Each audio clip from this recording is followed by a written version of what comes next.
Good evening, night owls, and welcome to Whisper Crowley. Tonight, I will guide you into a world of darkness, hoping to help you relax and unwind. Perhaps some of you will even drift into a haunting yet soothing sleep. Before we begin, let me know where you're listening from and what time it is for you. And now, we begin.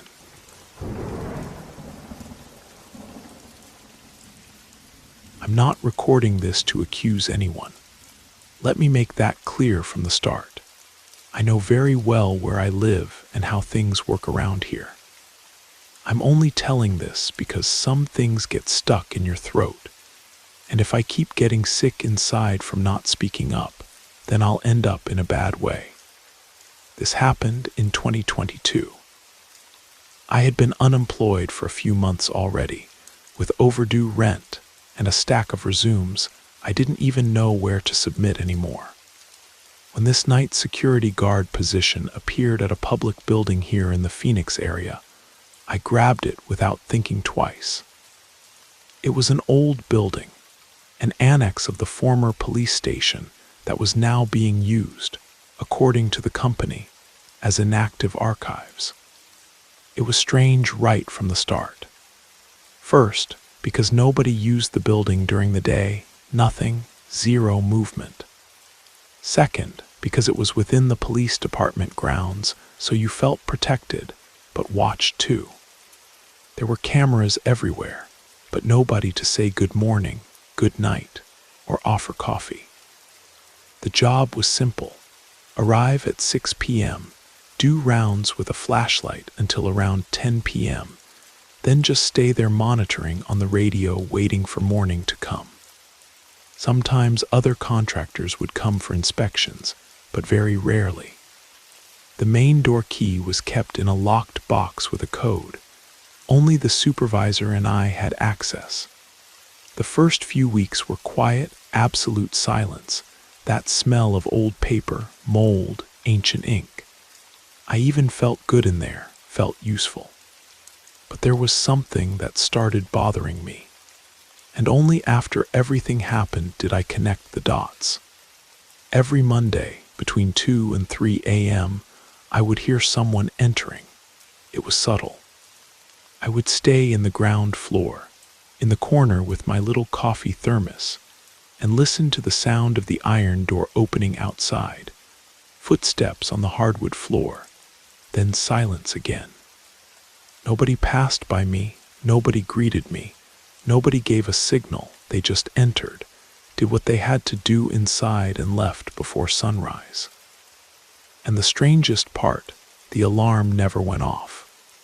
I mentioned it casually to a colleague from the company, and he told me it must be police department personnel doing some routine consultation.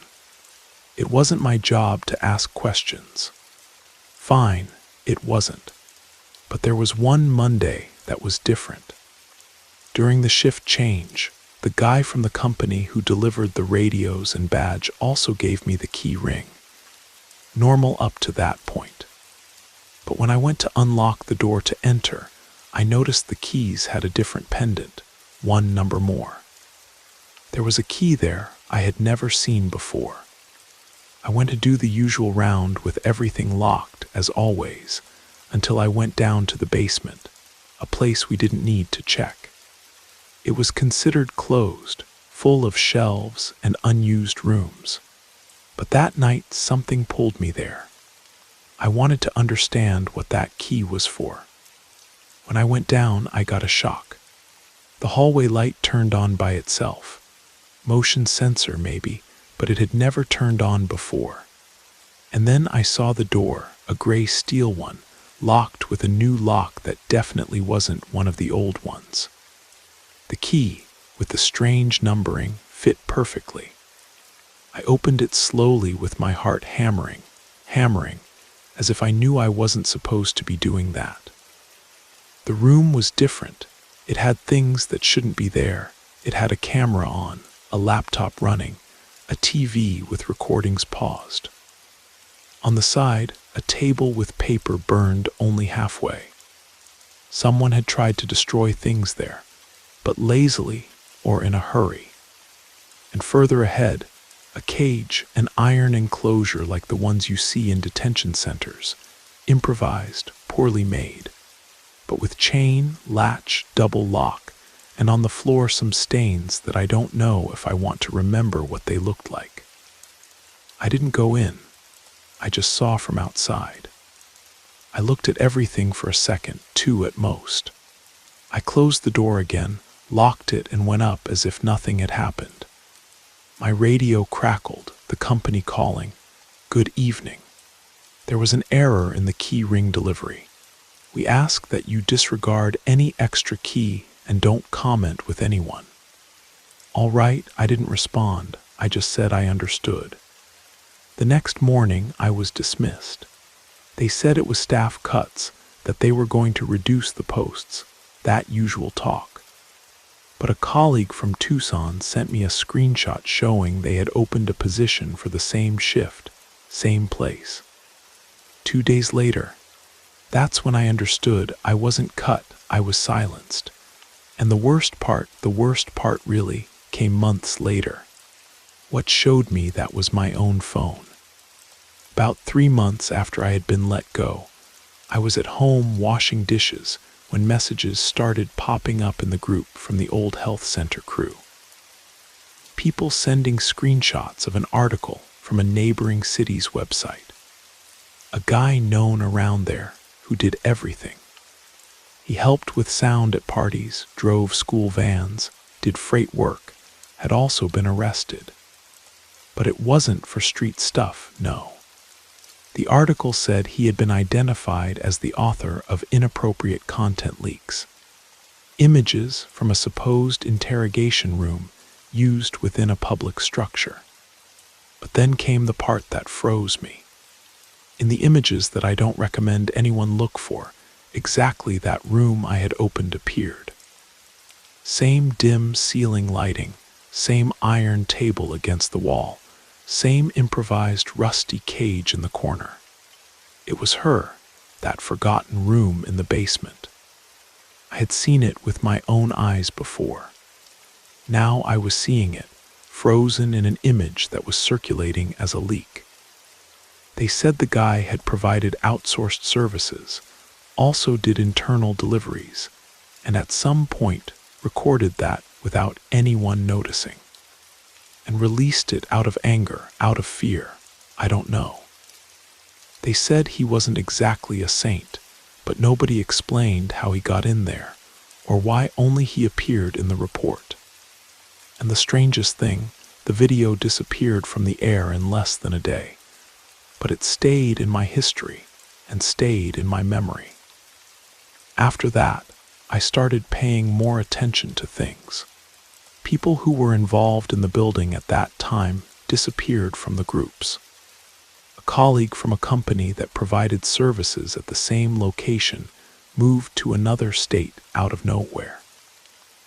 One of our supervisors had a nervous breakdown and didn't show up anymore, not even to sign termination papers. Everything very fast, everything hushed up. Nobody commented openly, and I also kept quiet. For months, I slept with my phone turned off. I avoided passing near the block where the building was. I even started refusing work in public agencies. I had never had anxiety attacks before. But there was one early morning when I was woken up by the sound of a key in my front door. When I got up to see, there was nobody, nothing, not even a mark on the ground. But it seemed like someone just wanted to remind me. You know, and we also know that you know. It wasn't invasion, it was warning. And I understood. Nobody's going to knock on your door with a badge. What exists in these hours is silence. A type of fear that doesn't make noise, but stays in the corner of the room even after you move. I sometimes regret opening that door. But what scares me most is that if I hadn't opened it, maybe I would still be there earning my salary, thinking I was taking care of a deactivated building, while someone used the lower part to do things that don't even have a proper name to call them. Today I work at a condo gate, a calm place, cameras everywhere, but nothing hidden, nothing off the books. And when someone says, public buildings have security, have surveillance, I just shake my head. It's not the building that scares me. It's when the wrong key appears in the right person's pocket. And then, either you pretend you didn't see, or you discover the kind of thing that nobody was supposed to see.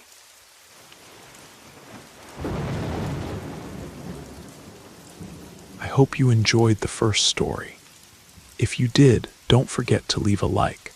But if I didn't do my job well, feel free to give it a thumbs down. Either way, drop a comment and let us know where you're listening from and what time it is for you. Now, let's continue. You know what's worse than getting beaten? It's knowing that you warned not once, not twice, 3 times, and nobody listened. I spent years swallowing this quietly. But now, after seeing that they want to reopen that building, I needed to speak, even if it was to someone who listens from the other side of the screen. I was a security guard at a federal technical school that had been deactivated for renovation. It was in a secluded corner of the Atlanta metropolitan area, a place with difficult access, full of weeds, dirt road with holes, posts without lights. It looked more like a ruin than a public building, but they paid minimum wage and I was close to retirement. I accepted. First night, everything fine. The main building was closed, but the warehouses were left open for ventilation, which for me was an invitation to trouble. The covered court, for example, had the gate always jammed, and the entrance light only worked if you gave the circuit breaker a slap. Old stuff abandoned. On the second night it started, I was doing the rounds around 2 a.m. when I saw the light in the corridor of Block C on. I had turned everything off before. I remember. I turned it off again on the way back from the round. It was on again. I radioed the central. Block C turned on by itself. I request later verification. The radio crackled, but nobody answered. Normal. At night, there's only one remote operator. I wrote it down on paper, left it on the morning supervisor's desk. Third night, it was worse. There were footprints on the floor of the maintenance room. Someone had entered. It was muddy feet, the kind that marks everything. But only one, no return, as if the person had vanished right there. The same night, I heard steps on the roof of Block B, real steps. Not an animal, no. I was military. I know how to distinguish people's sounds. I spoke on the radio again. Again, nobody answered. Fourth night, I entered tense. I looked at the dark of the yard like someone expecting to get hit by a stone. I took and wrote a real letter because nobody read emails.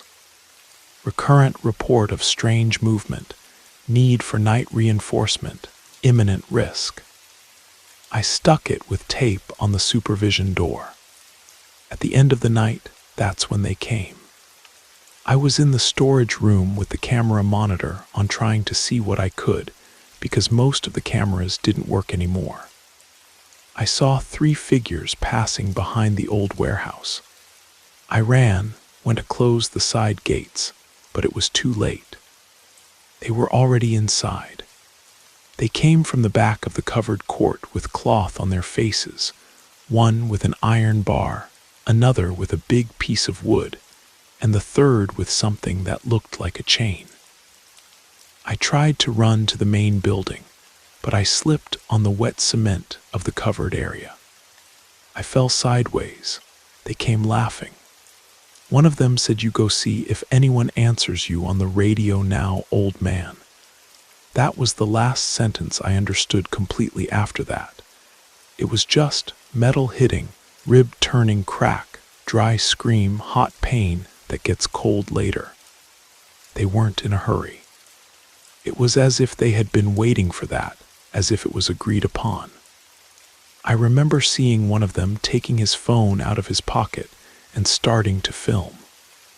They recorded me on the ground, shaking, asking for help. One of them said, looking at the camera, 2 minutes and 30 seconds until he passes out. Whoever bet less lost. Then everything went gray, and far away. I woke up in the hospital not knowing where I was or what day it was. Arm fractured in 2 places, liver hematoma, trauma in the left eye region. I was away for 4 months. At first, the management wanted to say that I had slipped. They said there was no record of anyone entering, that the alarm didn't go off, that they didn't see anything on the cameras. But it didn't last long. 2 months later, the civil police knocked on their door with a thumb drive in hand. A hidden online betting group from those closed forums was using the school as a testing arena. People bet how long the target would last standing. It was like I was a number. The recording showed everything. They filmed me trying to get up with my bloody face.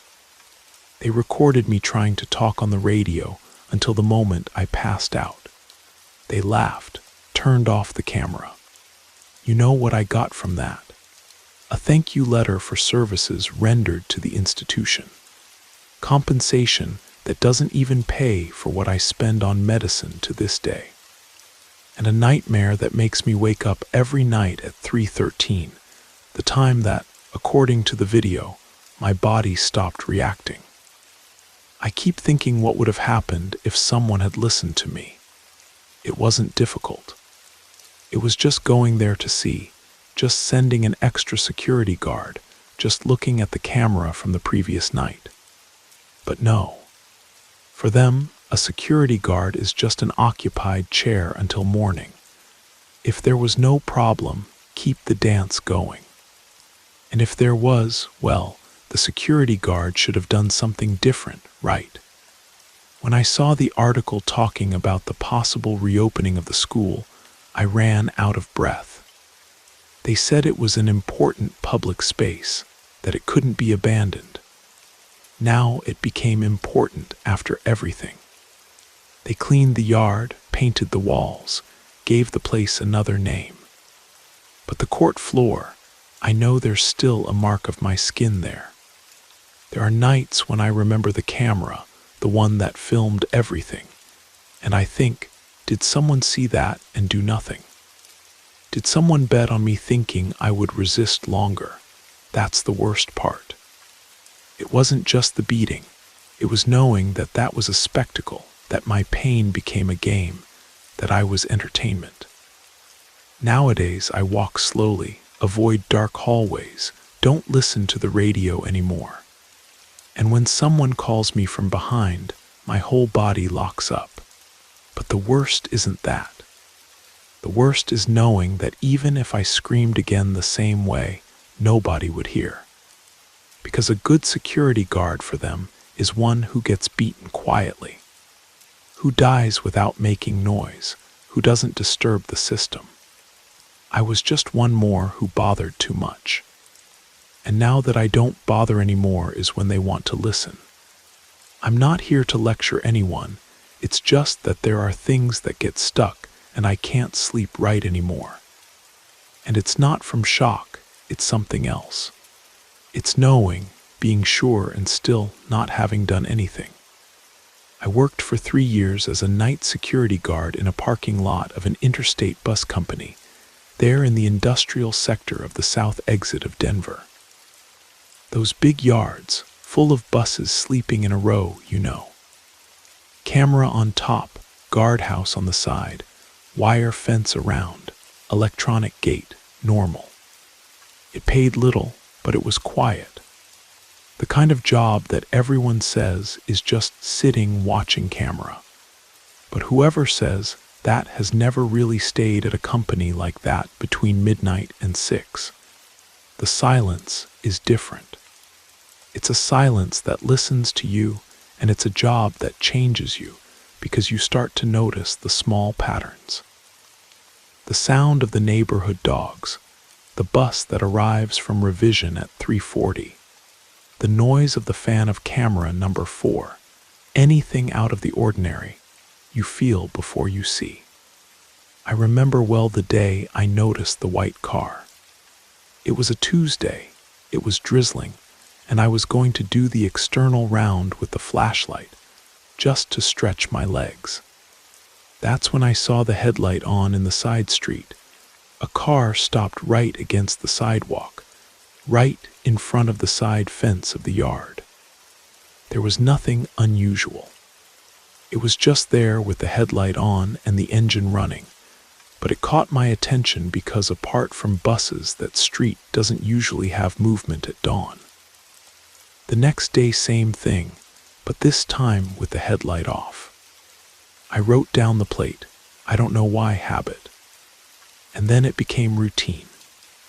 Every early morning around 1:30, the same car, a white sedan, dark windows, stopped in the same position. Sometimes the engine stayed on for a while, sometimes not.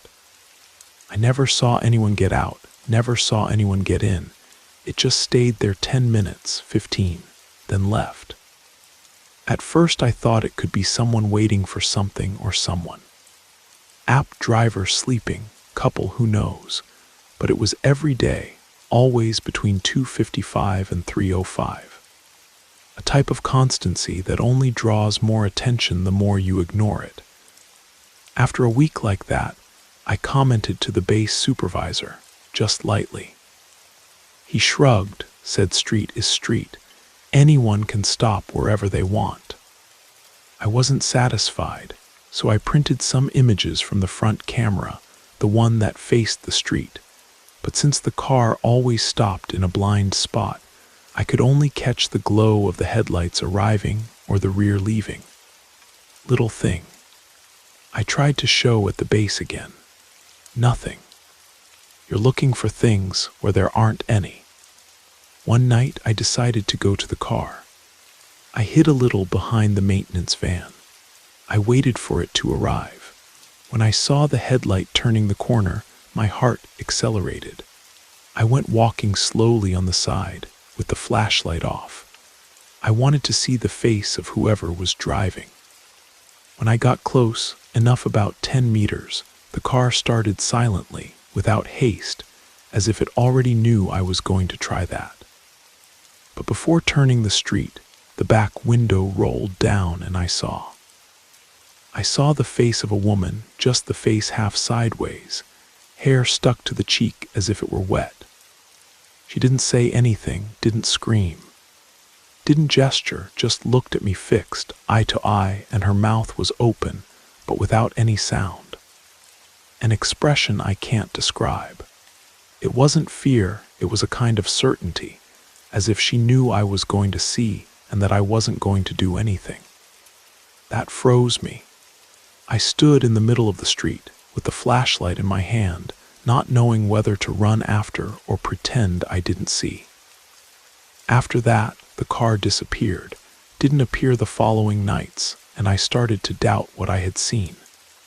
The vigil became something that consumed me. I reviewed the cameras every day before leaving. I printed similar plates.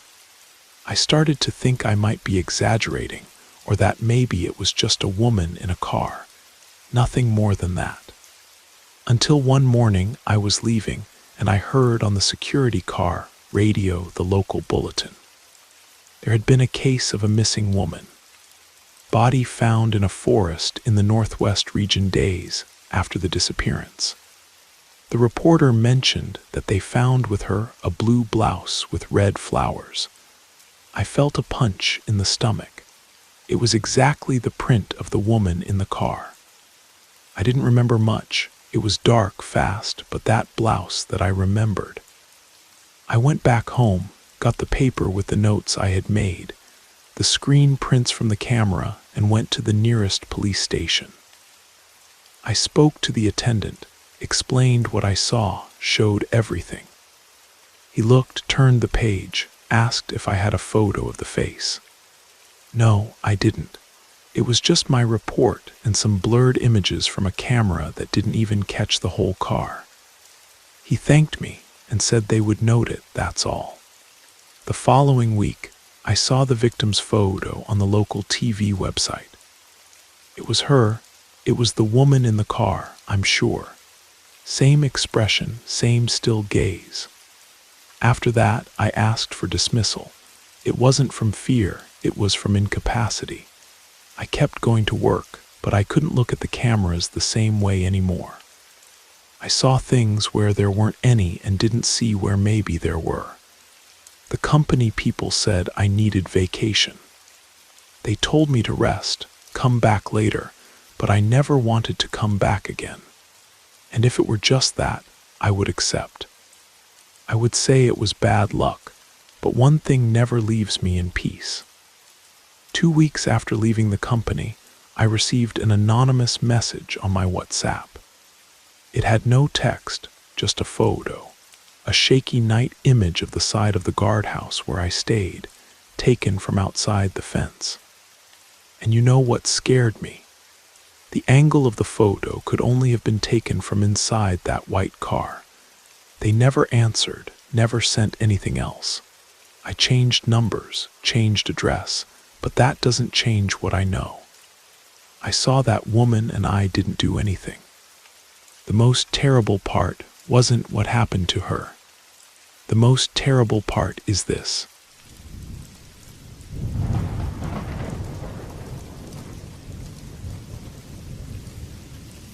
My name is Javier Hernandez, and what I'm about to tell you happened just over 3 years ago during one of those solitary trips I decided to undertake to escape daily routine. As always, I seek contact with nature, those places away from urban bustle, where the sound of wind through trees or bird songs becomes the best melody. This time my destination was the Olympic Peninsula in Washington State, a region known for its natural beauty, waterfalls, crystalline rivers, and mountains covered in temperate rainforest. I had been exploring the area for several days, but an unexpected storm changed everything. It was the afternoon of the 3rd day when rain began to fall unexpectedly. I was in a small logging town several miles from any other village or city, and with the forecast that the storm would intensify, I decided to seek shelter. The idea was to find some type of accommodation where I could rest and wait for the weather to improve. Near the town's outskirts, in the middle of the forest, I found a rustic refuge, apparently isolated and forgotten by the rest of the world. The construction wasn't much aged wood, cedar shingle roof, and a small storage room in the back that looked like a storage area. But it was well sheltered, and the light filtering through the window cracks gave it a welcoming air. The storm unleashed with force as I approached, and with the wind hitting the tree leaves, the place seemed to offer me the only available protection. I knocked on the wooden door gently, hoping someone would receive me. After a moment, a low, somewhat hoarse voice invited me in. The owner, a man with a rustic but kind appearance, received me without hesitation. His name was Don Eugene, an older man with a face weathered by sun, beard, and tired eyes, but who maintained discreet cordiality. He explained that he was the only one living in that refuge, that it served as accommodation for occasional travelers, and that in storm times like this, he always received someone seeking shelter. He offered me a simple but comforting dinner, chicken soup with vegetables and freshly made bread. The warmth of the place, the food's aroma, and the fire crackling in the fireplace made me feel comfortable. Although something inside me said something wasn't entirely right. It wasn't the type of place one could call luxury lodging. But in the middle of the storm, the peace emanating from the refuge made me completely forget the rain lashing the roof. After dinner, Don Eugene showed me around the place. The refuge consisted of a single floor with a couple of rooms with wooden walls, the dining room, and a small storage area.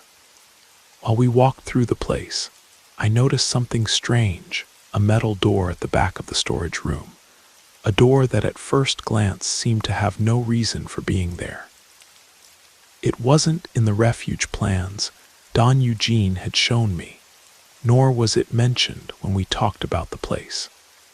However, he didn't seem too interested in the door, didn't even mention its existence beyond showing me the space. That night, after a couple of hours chatting by the fire and sharing stories of travelers and local legends, I retired to the room Don Eugene had assigned me. Despite the comfort it offered, the storm didn't cease, and the sound of rain falling on the roof seemed to amplify the silence that had become present in the refuge. The room was decorated simply a wooden bed, a table, and a couple of chairs. But it was when I settled in bed and tried to close my eyes to rest that I began to hear something that made me open them immediately. A soft tapping, as if something were being dragged across the floor. At first, I thought it was the wind or the sound of some animal moving outside the house. But then the sound repeated closer this time, coming from the lower part of the refuge. I wasn't sure what it was, but that feeling of discomfort quickly enveloped me. Deep down, something told me that what I was hearing shouldn't be normal. I decided to get up and take a look. I headed to the hallway cautiously, making sure not to make noise, and reached the storage room. The metal door was still there in the room's corner, as if waiting to be discovered. I felt a strange attraction toward it, something inexplicable, that pushed me to investigate it. But the persistent sound made me doubt again. The dragging followed by a slight creaking. I took the flashlight that was on a hallway table and approached the door. It was closed with a rusty iron padlock, but seemed not to have been used in years. However, the door didn't seem to be part of the refuge's original design. Something didn't fit. My curiosity, driven by fear and intrigue, forced me to try to open it. After some attempts, the lock gave way, and the door opened with a muffled squeak, revealing a dark staircase that descended into the unknown. The tapping continued, but now it sounded louder, as if something heavy were being dragged or someone were moving through the basement, walking irregularly. My heart began to beat forcefully. I felt an impulse to retreat, but something forced me to continue forward. I went down a few steps with the flashlight in hand, and my breathing became faster with each step I descended into the darkness. The humidity in the air enveloped me. The smell of wet earth became more intense, and the sound continued. Upon reaching the last step, the flashlight illuminated a small underground room. The mud walls looked wet and covered with moss, and the floor was covered by a layer of dust and earth. In a corner of the room, I saw what appeared to be an old wooden box worn by time and covered by a thick layer of dust. The feeling of being watched grew, but what disconcerted me most was a sound of low, distant murmuring, as if someone were whispering in the room's corner. Suddenly, the sound stopped. A thick silence invaded everything. It was then that I felt someone was behind me. I turned quickly, but there was no one. The cold sensation ran down my back, and my flashlight flickered momentarily before staying fixed, illuminating the wooden box. Without knowing why, my mind ordered me to approach the box. Upon doing so, I noticed it wasn't alone. On the top part, there was a small symbol carved in the wood, something I hadn't noticed before. Something wasn't right. Suddenly, a strong tapping thundered in the basement as if a heavy object had fallen to the floor. The sound was deafening and chilling. The flashlight trembled in my hands, and panic made me turn around and run toward the stairs. While climbing quickly, I felt someone was chasing me, a pressure in the air, as if darkness itself were stalking me. I reached the storage room door, slammed it shut, and stayed there panting with my heart racing. I couldn't understand what had just happened. When I returned to my room, I locked the door, but the noises didn't cease. That night, I could barely sleep. Every time the storm calmed down, I felt something was lurking, something waiting in the shadows, in that forgotten basement where there should be nothing, but where somehow everything seemed to have begun. At dawn, I decided to leave. I couldn't stay another minute. I left the refuge without giving any explanation. Don Eugene wasn't anywhere to be found, and although I left money for my stay, I knew I would never return. Upon leaving, I took one last look at the metal door that still remained open, as if inviting me to return, but I never will. What I had heard, what I had felt, weren't things of this world. And the Olympic Peninsula, with its wild beauty, didn't need to hide more secrets than it already carried within. The Pacific Northwest holds memories that go back long before European settlers arrived. The indigenous peoples of the region, the Makah, the Quinault, the Skokomish, all have stories about places where spirits dwell, where the boundary between worlds grows thin. That refuge I found wasn't on any official map, wasn't registered with any tourism organization. I've researched the area extensively since my return, contacted local authorities, checked with the Forest Service. No one has any record of a refuge in that location. No record of a Don Eugene operating any kind of accommodation. It's as if the place exists in the spaces between, in the gaps where reality grows soft and other things can slip through. The symbol I saw carved in that wooden box has haunted me ever since. I've sketched it from memory, researched its meaning in various books and online databases. The closest thing I can find are protective symbols used by various Native American tribes, but even those don't match exactly. It's as if the symbol belongs to something older, something that predates human understanding. Sometimes I wonder if I actually left that basement, or if part of me is still there, still standing at the bottom of those stairs, still staring at that box with its mysterious symbol. The sensation of being watched hasn't left me completely. Even now, years later, I sometimes wake in the night with the feeling that someone is standing just outside my vision, just beyond the edge of sleep. The storm that drove me to seek shelter that night was more than just weather. It was a convergence of conditions that opened a door to something that should have remained closed. The refuge wasn't just a place to wait out the storm. It was a guardian of secrets that have been buried for generations. Secrets that some things will do anything to protect. The Olympic Peninsula still calls to me sometimes, its wild beauty and untamed forests drawing me back. But I know better now than to seek shelter in places that don't appear on any map, to trust in accommodations that exist only in the spaces between what we know and what we fear. The metal door is still there, still open, still waiting for the next traveler who stumbles across its threshold. And somewhere in the darkness below, that wooden box with its carved symbol continues to guard whatever secrets it was meant to contain. watched over by things that have been waiting in the shadows for far longer than any human memory can recall.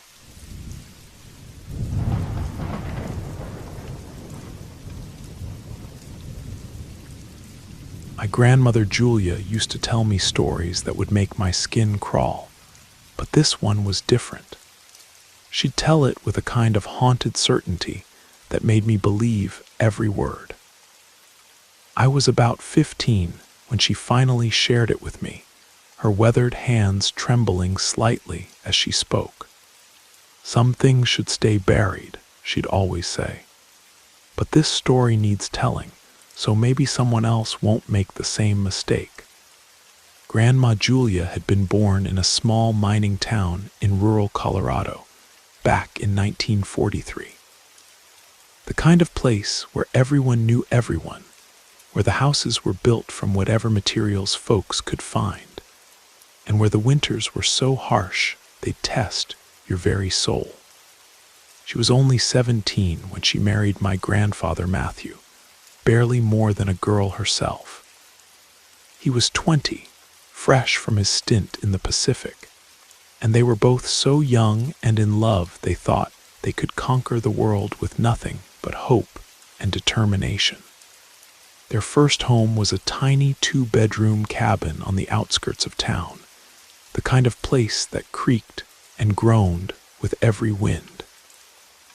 It sat on a small plot of land that Matthew's father had given them as a wedding gift, and while it wasn't much, it was theirs. The cabin had been built in the 1890s by a prospector who'd struck a small vein of silver and thought he'd live like a king. When the silver ran out, he disappeared, leaving behind only the cabin and a few scattered belongings. The place had sat empty for years before Matthew's family bought the land. One crisp October morning, Matthew came home from the old mining dump site with excitement dancing in his eyes. The townspeople used the abandoned mining area as an informal dump, and folks would sometimes find treasures among the discarded items. "Julia, you won't believe what I found," he called out, his voice echoing through the thin walls of their cabin. He discovered a full-length mirror, ornate and heavy, with an elaborate wooden frame that must have cost a fortune when it was new. The silver backing was spotted with age around the edges, and the frame showed signs of water damage, but the glass itself was perfect. Not a crack or chip anywhere. "Some rich family must have thrown it out when they moved," Matthew said, running his hand along the carved details of the frame. "Look at this craftsmanship. This thing belongs in a mansion, not a dump." I wasn't thrilled about bringing someone else's discarded mirror into our home, but Matthew was so proud of his find that I didn't have the heart to object. He positioned it directly across from our bed, propped against the wall where the morning light would hit it just right. "Now we can see how fancy we look," he joked, adjusting its position until he was satisfied. For the first few weeks, everything seemed normal. We'd use it to get dressed, to check our appearance before heading into town. It was actually quite convenient, and I began to appreciate having such a nice piece in our simple home. But then the knocking started. It would happen at random times during the day, usually when I was busy with housework or cooking. Sharp, deliberate sounds like someone rapping their knuckles against glass. The first time I heard it, I thought maybe a bird had flown into the window, but when I looked outside, there was nothing. The sound was definitely coming from inside the cabin, and after a few days of investigation, I realized it was coming from the mirror. Matthew heard it too. One afternoon, while he was reading the newspaper in our small living area, the knocking echoed through the cabin. He looked up sharply and called out, "Julia, are you going to break that thing?" "I'm not even near it," I called back from the kitchen, where I was kneading bread dough. We both fell silent, listening to the rhythmic tapping that seemed to be coming from the glass itself, like someone on the other side was trying to get our attention.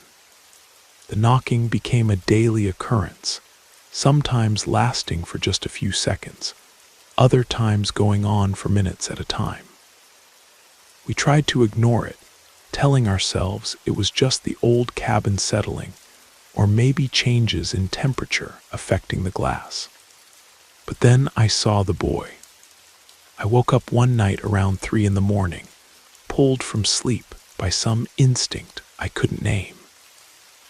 The room was dark except for the pale moonlight streaming through our single window, and as my eyes adjusted, I saw him in the mirror. A young boy, maybe 7 or 8 years old, sitting on a small wooden stool. He was methodically combing his dark hair with an old-fashioned comb, running it through his hair over and over again, with the careful precision of a child trying to look his best. But here's the thing that made my blood run cold. There was no boy in our bedroom. The mirror was reflecting a scene that didn't exist in our reality. I blinked hard, rubbing my eyes, certain I must be dreaming. But when I looked again, he was still there, still combing his hair with that same repetitive motion. I could see him clearly in the silvered glass, as real as my own reflection. But when I turned to look at the actual space where he should have been sitting, there was nothing but empty air. I must have made a sound, because Matthew stirred beside me. The boy in the mirror looked up, his eyes meeting mine through the glass, and then he simply faded away like smoke. I didn't tell Matthew about it immediately. I convinced myself it had been a dream, a trick of the moonlight, anything but what I'd actually seen. But Matthew had his own encounter just a few nights later. He woke up thirsty and was sitting on the edge of the bed, reaching for the water glass on the nightstand, when he saw a figure in the mirror. At first, he thought it was me, standing in front of the glass, brushing my long hair in the darkness. "Julia," he whispered, not wanting to startle me, "why are you up?" But when he turned to look at me, I was lying right beside him, deep in sleep, my hair spread across the pillow. He looked back at the mirror, and the figure was gone. "I saw you," he told me the next morning, his coffee growing cold as he tried to explain. "I saw you brushing your hair in the mirror, but you were right there in bed.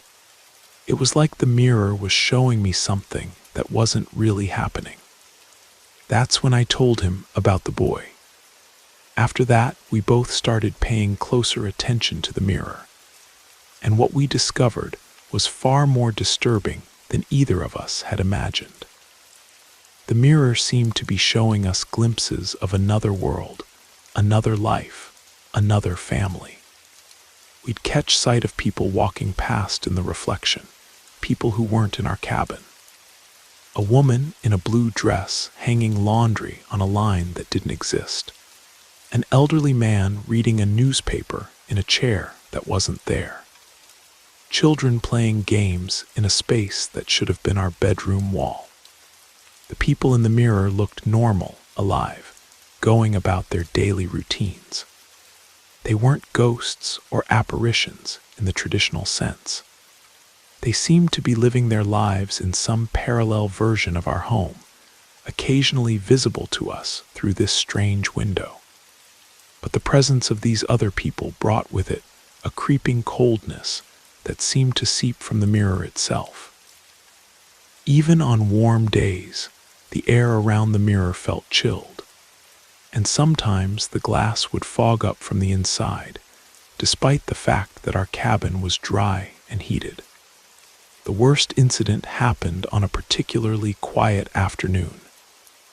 I was sweeping the bedroom floor, just doing my usual housekeeping, when I glanced at the mirror and saw the boy again. This time, he wasn't combing his hair. He was standing directly in front of the mirror, as if he were in our room, looking straight at me. His eyes were dark and serious, and he seemed to be trying to communicate something. He raised his small hand and pressed it against the glass from his side, and I swear I could see the condensation from his breath fogging the mirror around his face. The terror that gripped me was unlike anything I'd ever experienced. My legs gave out, and I collapsed to the floor, gasping for breath and shaking uncontrollably. The boy watched me with what almost looked like concern, but I couldn't handle it. I crawled out of the room and didn't go back until Matthew came home. That night, we made the decision that would change everything. Matthew waited until sunset. Then he carried the mirror outside to our small yard. He propped it against an old oak tree and went to the shed to get his axe. I watched from the kitchen window as he raised the heavy tool above his head and brought it down on the glass with all his strength. The mirror shattered into 1,000 pieces, each shard reflecting the dying light of the day. Matthew didn't stop there. He chopped the wooden frame into kindling and gathered every piece of glass, every splinter of wood, and buried it all in a deep hole behind our cabin. From that day forward, our home felt normal again. The temperature evened out, the strange sounds stopped, and we never saw another glimpse of that other world. But Grandma Julia never forgot what she'd seen in that mirror. She'd tell me, her voice dropping to a whisper, that she believed the mirror hadn't been showing them the past or the future, but rather another version of the present, another reality where different people lived in the same space. Sometimes, she'd say, her eyes distant with memory, the boundaries between worlds get thin, and sometimes objects can become doorways. That mirror wasn't just reflecting our world sweet, it was showing us theirs. And maybe, just maybe, we were appearing in their mirrors too, scaring them just as much as they scared us. She'd always end the story with the same warning. Be careful what you bring into your home, especially if it's old and you don't know its history. Some things carry more than just memories. Some things carry doorways to places we were never meant to see.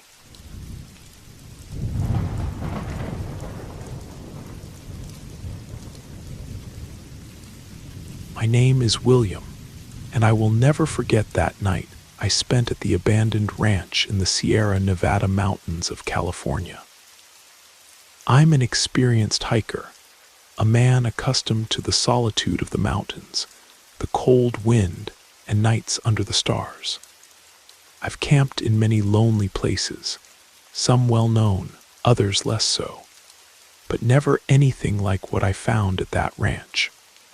It was mid-September when I decided to embark on a new expedition in the Sierra Nevada mountains, looking for something different, something I hadn't explored before. The idea was simple: go camping for a few days in a remote place, away from the noise of the city and the common routes that tourists usually take. I didn't mind the isolation. In fact, it was what attracted me most: the silence, the tranquility of nature. I had learned about an old ranch in ruins, lost among the mountains that no one had visited for years. The stories about it were vague, but enough to capture my attention. On the morning of September 14th, I took the road that led toward the Sierra. The journey by car was long and solitary, surrounded by vast desert landscapes and mountains that rose like sleeping giants under the scorching sun. I wasn't too worried about the heat, since I was used to long hikes.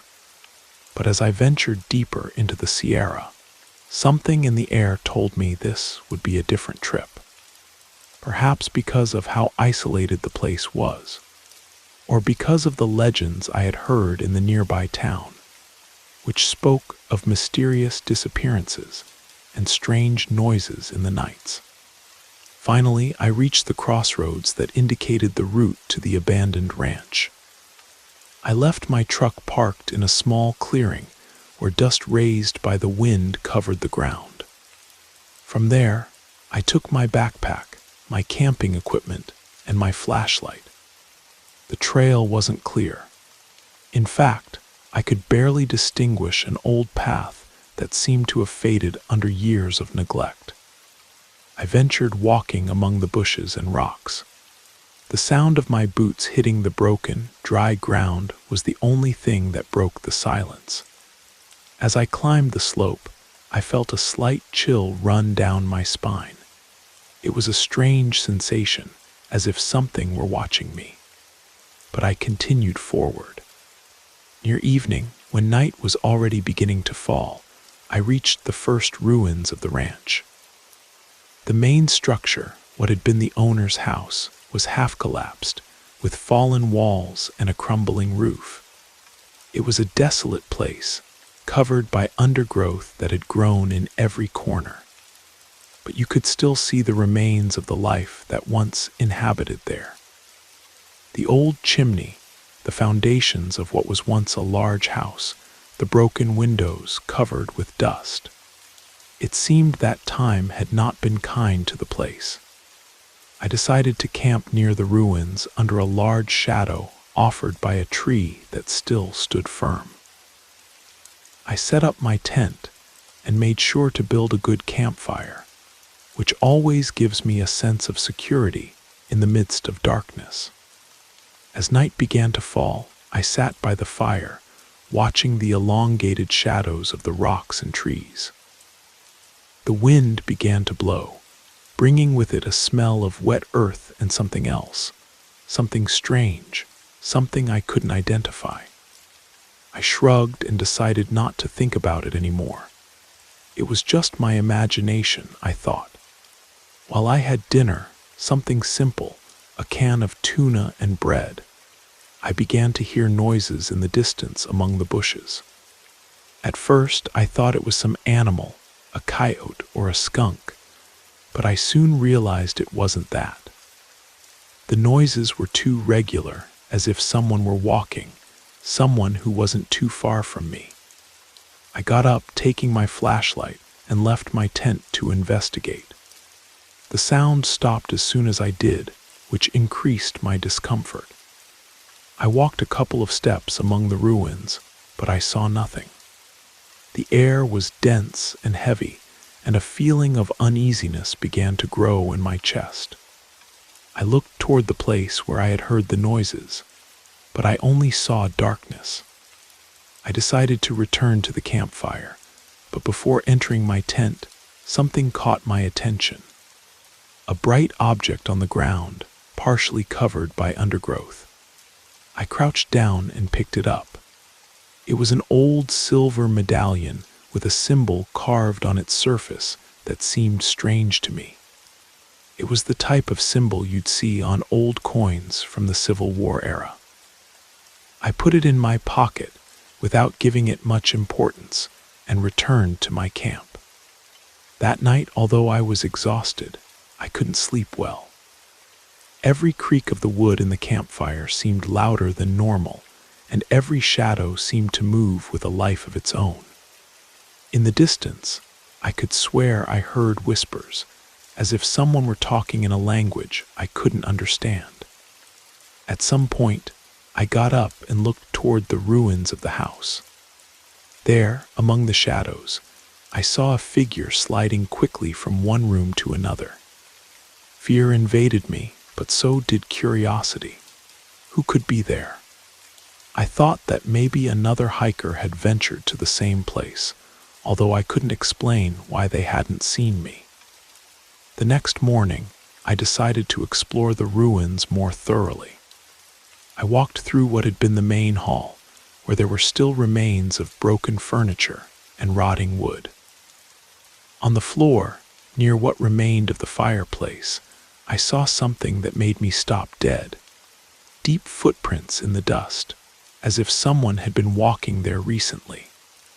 The footprints weren't human or animal, but they were too large, irregular, as if someone had left them with heavy boots or maybe something worse. But what puzzled me most was what I found at the end of the main hallway. A small wooden door hidden by undergrowth that seemed to lead to a basement or cellar. The door was closed, but something told me I should enter. Opening the door with effort, I found myself in a small underground room. It was dark, and the air there was heavy, with a smell of humidity and something else, something I couldn't identify. I used my flashlight to explore the place. On the walls, I saw strange marks, symbols that seemed to have been carved by hand. Some of them were the same as I had seen on the medallion. I crouched down to observe more closely, and that's when I saw it. A pile of scattered objects on the floor, old food cans, clothing remains, and something else that I didn't understand at first. As I got closer, I noticed they were bones, human bones. My stomach churned. This wasn't just an abandoned ranch. It was a place with history, and a dark history. I remembered the legends I had heard in town, stories of disappearances during the Civil War, of people who had gotten lost in those corners of the Sierra, of soldiers and civilians who had been captured and disappeared. There was something in that ranch, something linked to those times, and something told me I shouldn't be there. Suddenly I felt pressure in the air, as if the place were alive, as if I were being watched. I heard a noise behind me, and when I turned, I saw a shadow sliding among the ruins. This time it wasn't my imagination. This time it was real. I ran out of the basement, without looking back, and ran toward my camp. Upon arriving, I packed my equipment as quickly as I could and left without stopping to look at the ranch once more. As I moved away, I could see a figure in the distance watching me from the ruins. I wasn't sure if it was a man, a shadow, or something else, but I didn't want to find out. I never returned to that ranch or to that Sierra. And although people in town continue to talk about the strange events in those forgotten corners of the Sierra, I know there are things that shouldn't be discovered. There are secrets that time has left buried, and it's better to leave them there.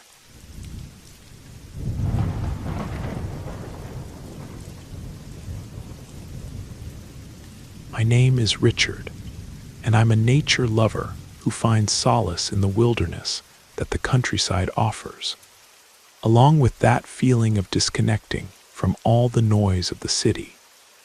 I live in Riverside, California, and I usually take advantage of any opportunity to escape routine and lose myself in the mountains. It's something I truly enjoy: the fresh air, the silence, and the peace that can only be found deep in the Sierra Nevada range. Although the mountains can be beautiful, they also hide many secrets. I never imagined that one night, during one of my excursions, those same mountains would put me face to face with a fear I never knew existed. It was a warm afternoon in early autumn when I decided I wanted to take a long hike. I wanted to be alone, to meditate on some decisions I'd been making lately, and take advantage of the time to connect with nature. I chose one of the less traveled routes, a trail that ventured into the mountains near the San Bernardino National Forest. It wasn't a very popular place, but it had always attracted me because of its solitude. I got up early with the sun still low on the horizon and loaded my backpack with the essentials: water, some snacks, a flashlight, and my knife. I wasn't planning to stay long, just wanted a couple of days in nature to breathe. The hike began peacefully, with the sound of my boots hitting the stones of the trail, the gentle breeze moving the leaves of the pines, and the distant sound of a creek that ran between the canyons. The first day passed without problems. I spent hours walking, enjoying the views and the clean air. I camped when night fell, setting up my tent next to a stream I found along the way. While I sat around the campfire, I thought about how fortunate I was to be able to be there, away from the city, surrounded by calm. The night arrived without incident, and I fell asleep to the sound of crickets and the wind moving the branches of the trees. But it was on the second day when everything changed. I woke up early with the feeling that something wasn't right. Although the sky was clear and the day promised to be warm, there was a strange stillness in the air. Something made me feel restless, though I couldn't pinpoint what exactly. After a quick breakfast, I decided to continue my excursion. I knew there was still a long way to go before the trail would take me back. As I ascended through the mountains, I began to notice something peculiar. The shadows between the trees seemed deeper than normal. And although the landscape continued to be impressive, there was something strange in the atmosphere. Everything was too quiet. Normally, the mountains are filled with sounds, the singing of birds, the wind moving the leaves, the rustling of bushes as some animal passes by. But at that moment, none of that could be heard, only the sound of my steps and my breathing. Shortly after, I took a detour from the main trail, attracted by a small hill that rose in the distance. From there, I hoped to have a panoramic view of the valley. The climb wasn't complicated, but the higher I went, the stranger the environment seemed to me. I felt a sensation of claustrophobia, as if the mountains were surrounding me, but I couldn't understand why. I thought it was just my mind playing tricks, so I forced myself to keep going. It was when I reached the top of the hill that I began to hear the first strange noise. First, it was an almost imperceptible whisper, as if the wind were talking among the branches. But it wasn't wind. I knew it instantly. It was a sound that didn't belong to anything I had heard before. It seemed as if someone were walking among the trees, moving silently, but deliberately. I stopped dead and looked around, but I saw nothing. Only the trees and the rocks. Probably an animal, I thought, maybe a deer or a mountain lion. I didn't get alarmed. However, the whisper repeated, this time closer. I looked toward the forest, and for a moment I thought I saw something move among the trees, but I couldn't identify what it was. An animal, another hiker, I didn't know. I decided the best thing was to keep walking, but the sound persisted, now closer, as if they were following me. I felt a knot in my stomach, but I tried to ignore it. I continued my path toward the valley, but the sound wouldn't go away. Every time I advanced, the steps seemed to get a little closer. The worst part wasn't the sound, but the feeling that I wasn't alone. Something in the environment told me I wasn't in control of the situation, that something was stalking me. When I reached the foot of the hill, I decided to take a break. I leaned against a rock and looked around, trying to calm myself. It's just the wind, I repeated to myself. It's just an animal. But then I heard something else. Something I couldn't explain, a dull thud, as if someone had thrown a stone near where I was sitting. I got up immediately and looked toward the area where the noise came from. Nothing. My breathing became more erratic. The sound of the steps was no longer just a distant echo. Now it was something real, something I could hear perfectly. I quickened my pace, but something inside me said I should stay in one place and not move. Every crunch under my feet seemed to be followed by a similar one, but a little closer. I didn't look back, but I felt something was watching me. I decided it was time to go back. I didn't know what was happening, but my instinct told me I shouldn't continue forward. The sun was beginning to set, and although there was still some light, the feeling of being watched made me feel like the shadows were lengthening on purpose, covering me. I headed back to the trail, but I couldn't shake the feeling that something was right behind me, following me with every step. The noises continued, and each time they were clearer. Sometimes they were like footsteps, other times like whispers that faded into the air. I thought maybe there were other hikers in the mountains, but the trail was empty. There was no one else there. Suddenly, I felt something that made me stop dead, a cold that didn't come from the wind, but from the ground itself. I turned quickly, but I saw nothing. Nothing except the darkness that was beginning to cover everything around me. It was as if the forest had come alive, an incessant whisper that seemed to wrap itself among the trees. The feeling of being watched intensified. I looked ahead and saw a figure at the edge of the trail, barely visible, with contours distorted by the shadows. It was a tall silhouette that seemed not to move, but that with each second got a little closer. I couldn't distinguish features, only the shape of a human figure that didn't fit with the landscape. My heart began to beat hard. Terror took hold of me, but I couldn't move.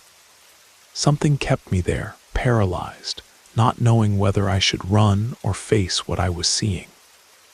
Finally, when the figure was a few meters from me, it disappeared into the shadows as if it had never been there. I didn't hesitate for a second. I started running. I ran as fast as I could without looking back until I reached the camp I had set up the night before. When I got to my tent, I fell to my knees with labored breathing. My mind was in a whirlwind. There was something in the mountains, something I couldn't understand, something that had stalked me from the moment I decided to venture beyond the known. That night I couldn't sleep. Despite being inside my tent, I felt the shadows surrounding me. I heard strange noises like footsteps approaching, but every time I looked outside I saw nothing. Finally, morning came, but the mountains were never the same for me again. Something had changed in them, something I could never understand. Since that day, I have never ventured so far into the mountains of California again. Not out of fear, but because I know there's something there, something that can't be seen, but can be felt, something that lurks in the shadows, and that perhaps isn't willing to let go of whoever has touched it. The sun finally rose the next day, illuminating the mountains with its golden light. Despite the clarity of the day, the sensation of that night remained impregnated in every corner of my being. My body was still tense, muscles sore from the run I had taken and from the accumulated anxiety. The apparent calm of the morning couldn't erase the feeling of being constantly watched, that something invisible was still lurking nearby. I made the decision to return to my vehicle as soon as possible. I no longer cared about continuing my hike. I no longer wanted to explore that area anymore. The night had left me with a visceral fear that I couldn't rationalize. I thought about taking one last walk on the main trail, but part of me knew that if I didn't leave soon, something else might happen. I didn't know exactly what, but my intuition told me the mountains wouldn't let me go so easily. I quickly gathered my things, packing in a hurry, feeling the pressure in my chest that reminded me the fear was still there, waiting. I left the campsite and began walking back toward the road. As I moved away from the area where I had spent the night, the strange noises and the feeling that something was watching me didn't disappear. but they became more distant. However, something worried me. Something didn't fit.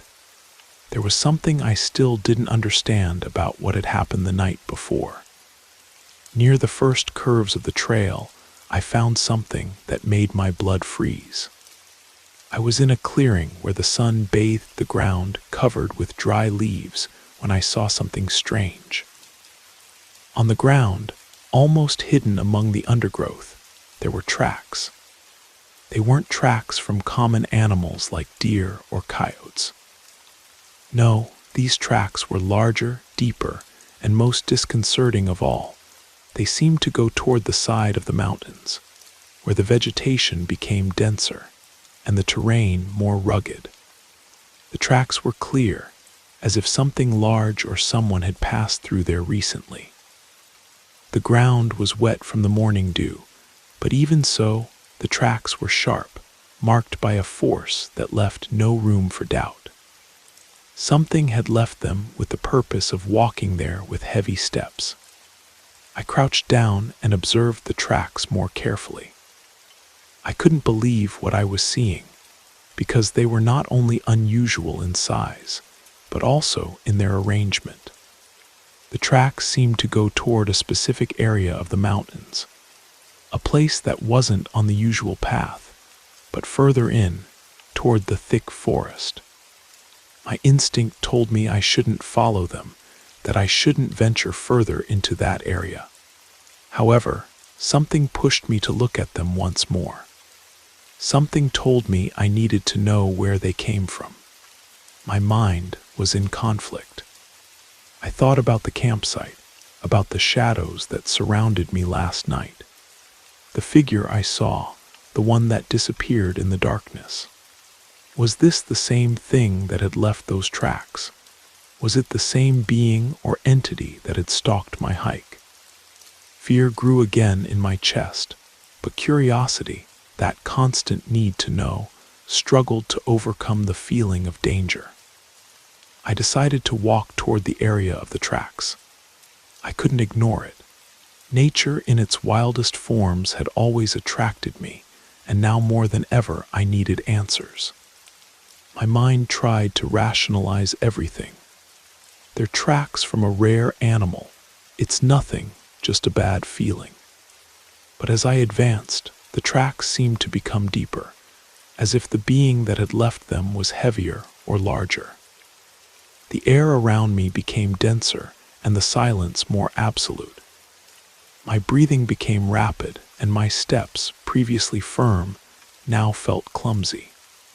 I wasn't sure how long I had been walking, but when I looked up, I could no longer see the trail. I was completely surrounded by the thick forest, and the sensation of claustrophobia took hold of me. Something wasn't right. Something told me I had taken a wrong step. I stopped, looking around, trying to remember which direction I had come from. But everything around me seemed strange, as if the landscape had transformed while I wasn't looking. The shadows between the trees stretched in a way I couldn't explain. Was it just my mind, or did the trees seem to be moving toward me? It was then that I heard the sound. It wasn't a whisper, but something sharper, something that echoed among the trees. A cracking of broken branches, as if someone or something were walking through the undergrowth. It was the same sound I had heard the night before, but this time it was closer, much closer. Tension took hold of me and I looked around, but I saw no one. I saw nothing more than trees, rocks, and thick vegetation. Suddenly, I heard breathing. It was slow and deep, as if it were right behind me. I turned quickly, but there was nothing. There was nothing visible, but the sound was unmistakable. My skin crawled. A cold sweat began to run down my back, and a muffled scream escaped my lips, though I tried to stifle it. The sound of breathing didn't stop. It was as if the creature or being were right next to me, breathing heavily, waiting for the right moment to approach. My My heart was beating so hard I could barely think clearly. I decided I had to get out of there. It didn't matter what it was. I didn't want to be in that place any longer.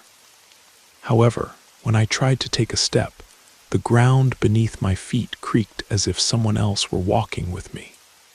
I was trapped in a circle of terror, with the feeling that the forest was closing in on me. I ran without thinking, pushing branches and bushes aside, but the sound of steps behind me didn't cease. I was sure something was following me, something that moved easily among the trees. My breathing became even more erratic, but I didn't dare look back. I just ran. I didn't know in which direction. I didn't know if I was going toward the trail or getting more lost in the forest. Finally, when I thought I couldn't go on, I saw a glimmer of light between the trees. It was the path. The exit was near, and a new wave of energy propelled me to run harder. As soon as I stepped on the trail, the sound ceased immediately. Everything returned to silence, but the fear didn't fade.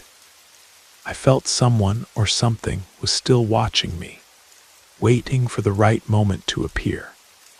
I ran toward the road without stopping, without looking back, and didn't stop until I reached my vehicle. Finally safe in my car, with the doors locked and the engine running, my body was still trembling. The tracks, the noises, that presence, everything remained very vivid in my mind.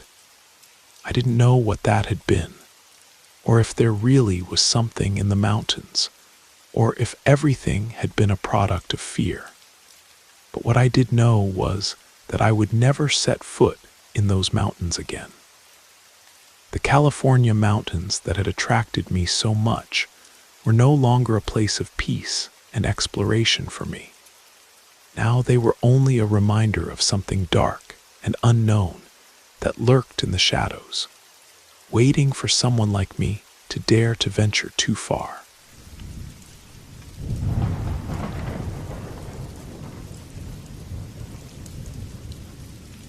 My name is Samuel, and I'm a solitary hiker. Since I was young, I've found comfort in the silence of mountains, in the crunch of dry leaves under my boots, in the wind that hits the rocks. The solitude of nature has always been my refuge, my way of escaping the bustle of daily life. However, what happened near Mount Shasta in Northern California, I cannot explain. And since then, I haven't trusted my perception of reality in the same way. It was early December when I decided I wanted to face the highest and most remote peaks around the mountain. My plan was simple: reach the base, climb for a couple of days through nearby trails, and then camp near a cabin I had seen on my maps. There was no particular purpose, just the desire to be far from everything and enjoy the tranquility. When I reached Mount Shasta, the cold was already making itself felt in the mountains. Fortunately, the cabin wasn't very far from where I planned to make base camp. Although it wasn't a place where I could expect luxury, it seemed to be in sufficient condition to offer me a roof for one night. As soon as I arrived, the door was closed with a small latch, but upon opening it, the smell of aged wood and humidity greeted me. Inside, the walls were covered with moss, and the roof, although a bit low, seemed secure. It was everything I needed. The afternoon passed quickly. I settled in, lit a small fire inside the cabin with great caution, of course, and prepared for a quiet night. I ate something light and relaxed with a good book, listening to the wind hit the broken windows. As darkness advanced, the stillness was so profound that I almost felt invincible. No one could find me here, in this small refuge in the middle of the mountains. Just me and the woods creaking. However, the peace didn't last long. It was past midnight when I woke up suddenly. The sound I had heard chilled my blood. At first, I thought it was the wind, maybe the creaking of trees hitting each other. But something in that noise was different. It was like rhythmic tapping, as if someone were walking around the cabin carefully, as if they were looking for something. The wind didn't sound like that. I got up quickly with the flashlight in hand and looked through the broken window. I saw nothing. The darkness was absolute outside the cabin. There were no tracks of someone or lights from another campfire. In fact, the snowy landscape seemed immaculate, as if it hadn't been touched by a soul in days. I decided to ignore the disturbing sound, convinced that my mind was playing tricks on me. Maybe it was the cold, or maybe the effects of fatigue. I got back into the sleeping bag, but the feeling of being watched didn't fade away. I didn't sleep anymore that night. Instead, I lay there, staring at the wooden ceiling and hearing every creak the cabin made under the weight of snow and wind. The next morning, the fresh air gave me a slight feeling of relief. Although fog covered everything, I could see a serene landscape. The snow shone in the dawn light, and the air was clean and icy. I decided I should go out and walk a bit, clear my head, so I prepared quickly and left the cabin. When I put my feet in the snow, I felt everything return to normal, at least for a moment. The first surprise occurred when I saw the tracks near the cabin entrance. They weren't animal tracks like one would expect in an environment like this. They were human tracks, but very strange. They weren't aligned regularly, as if someone had walked erratically. There was something disturbing about their shape, as if whoever had left them wasn't walking firmly, as if they were limping or dragging their feet. The snowy ground didn't lie. Those tracks clearly headed toward the cabin, but then disappeared into nothing, as if the person who had left them had vanished. A shiver ran down my spine. I looked everywhere, but saw nothing but snow. No one. There were no signs of other people nearby. I could feel something wasn't right, but I tried to calm down. Sometimes animals leave tracks that seem human, especially when they're seeking shelter or food. But something told me this was different. Throughout the day, I stayed near the cabin trying to discover some clue, something that would give me a logical explanation. I walked around the surroundings, but found nothing more relevant, except for the fact that the strange tracks weren't only near the entrance, but seemed to circle around the cabin. Every time I moved away a bit, the tracks would reappear in a different place, as if someone were following me systematically, observing each of my movements. But just like the first time, when I tried to get closer, they would disappear. It was then that I heard something. This time it wasn't creaking or the sound of wind, but something much closer, like a whisper, as if someone were speaking very softly, very low, right behind me. I turned quickly with my heart beating hard, but saw no one. Fear began to settle in me. My mind searched for rational answers, but my body knew something wasn't right. I decided I had to abandon the place, return to town. I couldn't stay any longer, not when that feeling of being watched intensified every minute. I collected my backpack, quickly put in the few things I had taken out, and headed toward the exit. When I approached the door, I heard the sound of wood creaking, as if someone were hitting the cabin from outside. But the most terrifying thing was that no wind could be heard. There was no logical reason for that sound.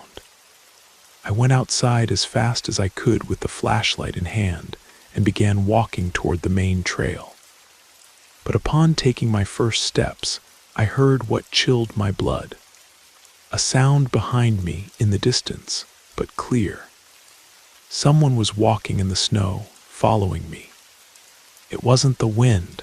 It couldn't be. The tracks I had seen before, the ones that disappeared, now seemed to be moving toward me with a disturbing rhythm. I ran without looking back, without stopping. And every time I looked to the sides, I saw more tracks, more human tracks, as if someone had risen from the snow itself to follow me. The more I ran, the closer I felt the presence of that invisible being. I knew I wasn't alone, although I couldn't see it. When I finally reached the main trail, the sound faded away. The silence enveloped me again. I only stopped when I reached a more open area, away from the cabin.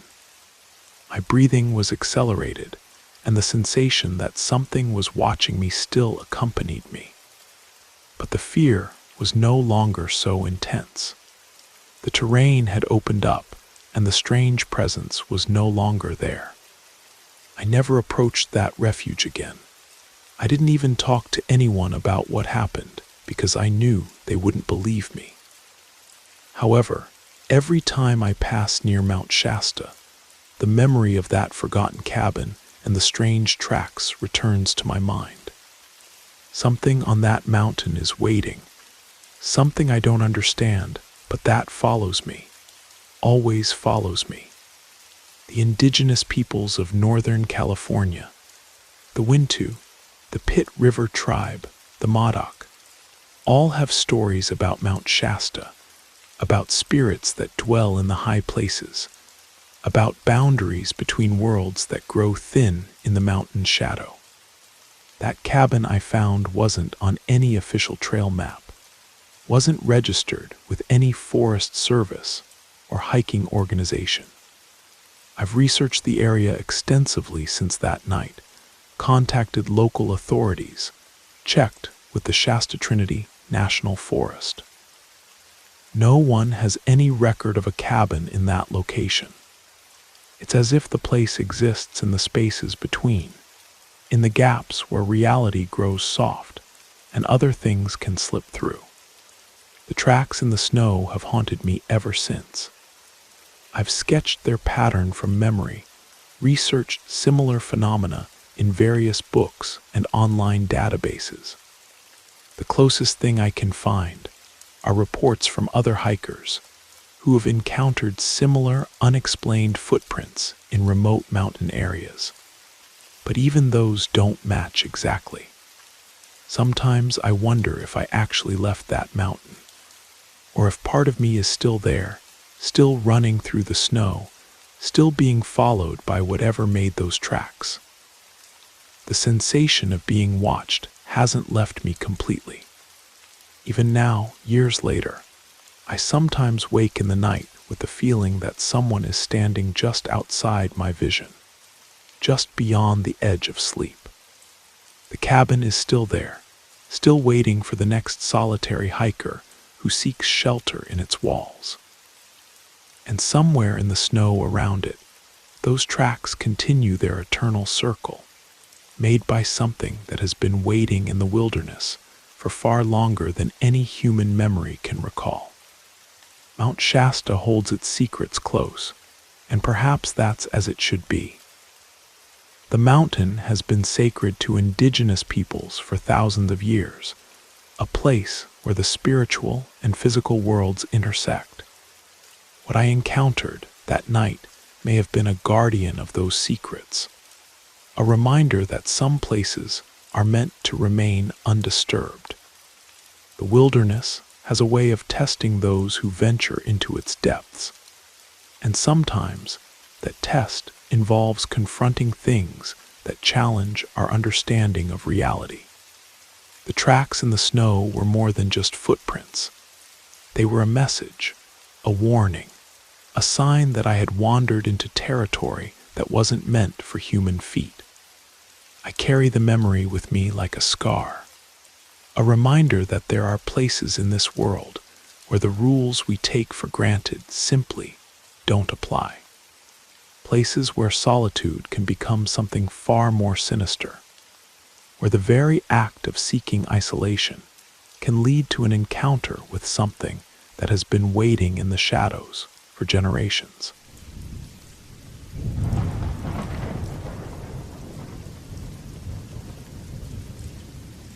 My name is Ivan, and I'm part of a group of mountaineers passionate about exploring the most remote mountains of the American West.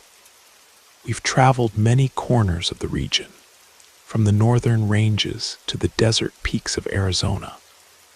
But we never imagined that one of our journeys in the mountains of Colorado would lead us to live an experience we couldn't explain. Everything began on a cold October morning. My group and I, consisting of 4 members, Louis, Anna, Daniel, and myself, had planned an ascent to Mount Elbert, a mountain known in the region for its height and imposing landscape. We had made this type of trip many times, and this time was no different, or at least that's what we believed. Our plan was to reach the refuge located halfway up to Rest and continue the next day.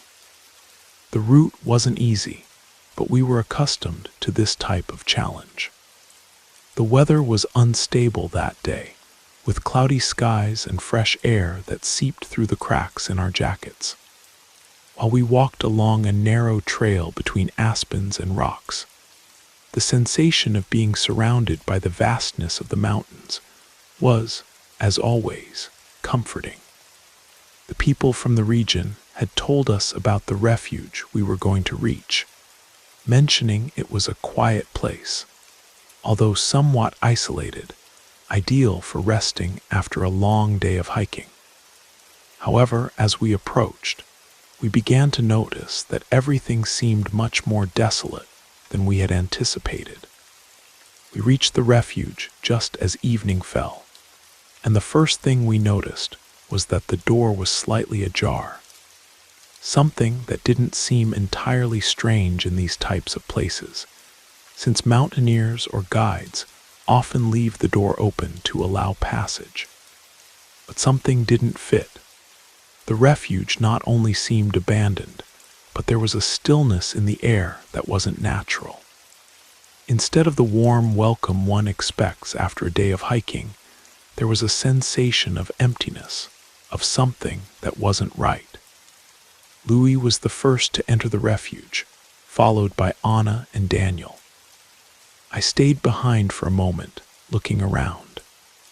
The refuge was located on top of a hill, surrounded by a thick forest of pines that seemed to wrap it in a silent embrace. There were no traces of recent activity, as if the place had been uninhabited for weeks.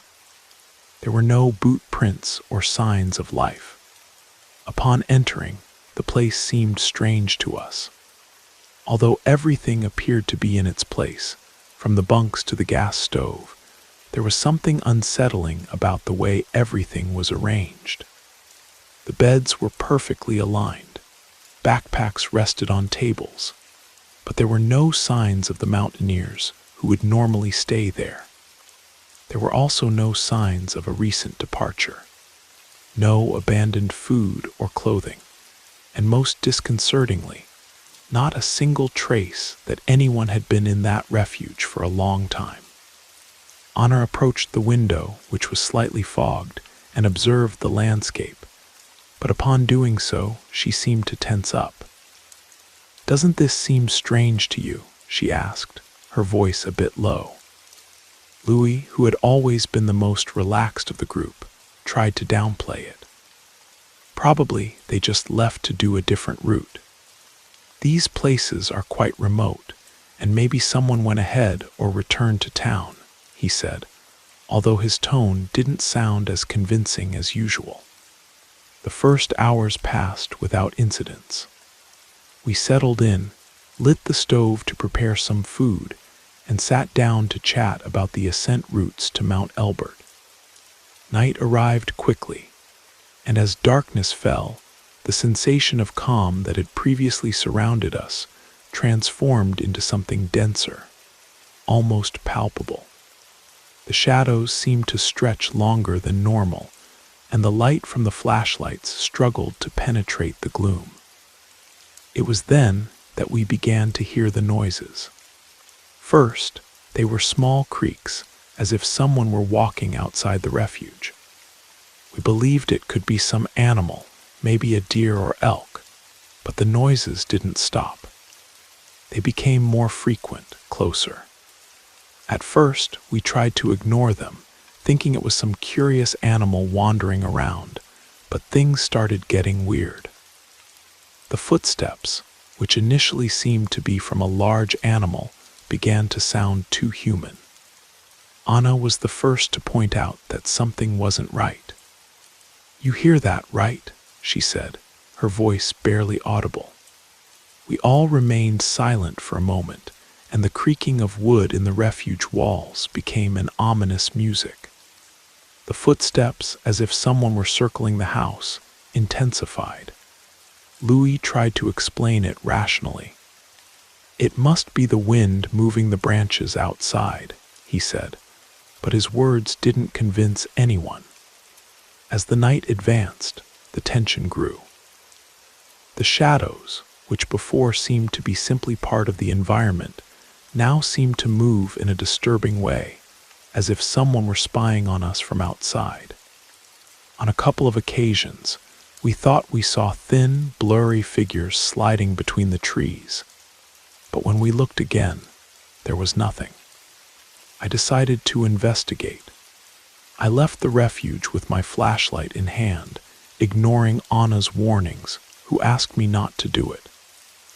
The cutting wind hit my face, and the silence that extended between the trees was oppressive. The flashlight barely illuminated a few meters around, and the mist that was beginning to form in the forest didn't help. I walked a few steps beyond the refuge, trying to hear any sound that could justify our concerns. Suddenly, a figure appeared among the mist.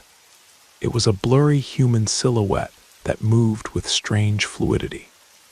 My heart accelerated, and I immediately retreated toward the refuge, my mind trying to rationalize what I had just seen. It was a reflection, something from the wind, I thought, but the anxiety I felt wouldn't let me calm down. I entered the refuge quickly, and the door slammed shut behind me. The others were pale. Louis was visibly nervous, and Anna had trembling hands. "We're not alone," Daniel said in a whisper. We remained silent, listening. The creaking continued, but now whispers could also be heard, low, unintelligible voices that came from outside, as if a group of people were conversing in a language we couldn't understand. The words mixed with the sound of wind, and at times it seemed like the voices were right on the other side of the wall. In an impulse, Daniel ran toward the vestibule, looking for something to block the door with, while Louis and Anna tried to stay calm, although we were all on the verge of a panic attack. Hours passed, but the sound never ceased. Finally, we decided to make a drastic decision, leave the refuge and return to town, although we knew it was a long and dangerous journey in that darkness. Upon leaving, the mist was thick, and the air felt even more icy. We walked in silence, fearful of every shadow that moved in the distance. No one said anything while we advanced, because we knew our minds were playing tricks on us. But deep down, we all knew something had stalked us that night in the refuge. When we finally reached the town, the first lights of dawn were beginning to appear on the horizon. No one mentioned what happened that night again, but none of us returned to approach that area. Somewhere in the depths of the Colorado mountains, something remained there, waiting.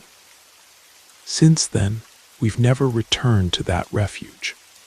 And although we try to forget what happened, the shadows of that night still accompany us, as if something had been trapped in that forgotten corner of the range.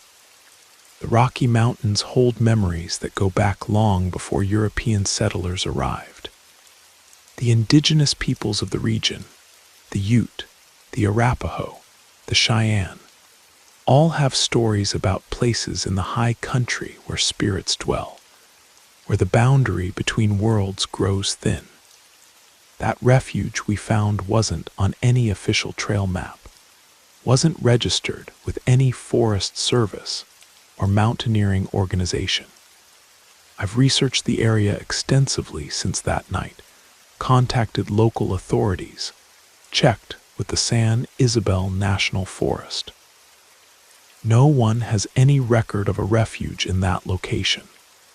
It's as if the place exists in the spaces between, in the gaps where reality grows soft and other things can slip through. The whispers we heard that night have haunted me ever since. I've tried to recall the cadence, the rhythm of those voices, but they remain frustratingly elusive.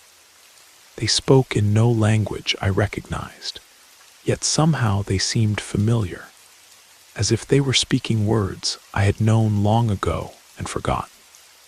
Sometimes I wonder if we actually left that refuge, or if we're still there, still huddled around that stove, still listening to those voices that speak in languages older than human memory. The sensation of being watched hasn't left me completely. Even now, months later, I sometimes wake in the night with the feeling that someone is standing just outside my vision, just beyond the edge of sleep. The mist that surrounded us that night wasn't just weather, it was a veil between worlds, a barrier that had temporarily thinned to allow something through. The refuge wasn't just a shelter, it was a way station, a place where travelers from different realms could briefly intersect. We stumbled into something ancient that night, something that had been waiting in the high country for far longer than any human memory could recall. The voices, the shadows, the feeling of being watched, all of it was part of a presence that belonged to the mountains themselves, a consciousness that had been there since the peaks first rose from the earth. The Colorado Rockies still call to me sometimes, their snow-capped peaks and alpine meadows drawing me back. But I know better now than to seek shelter in places that don't appear on any map, to trust in refuges that exist only in the spaces between what we know and what we fear. The refuge is still there, still waiting for the next group of mountaineers who stumble across its threshold. And somewhere in the mist that surrounds it, those voices continue their eternal conversation, speaking words in languages that predate human understanding, watched over by shadows that have been waiting in the high country for generations beyond counting.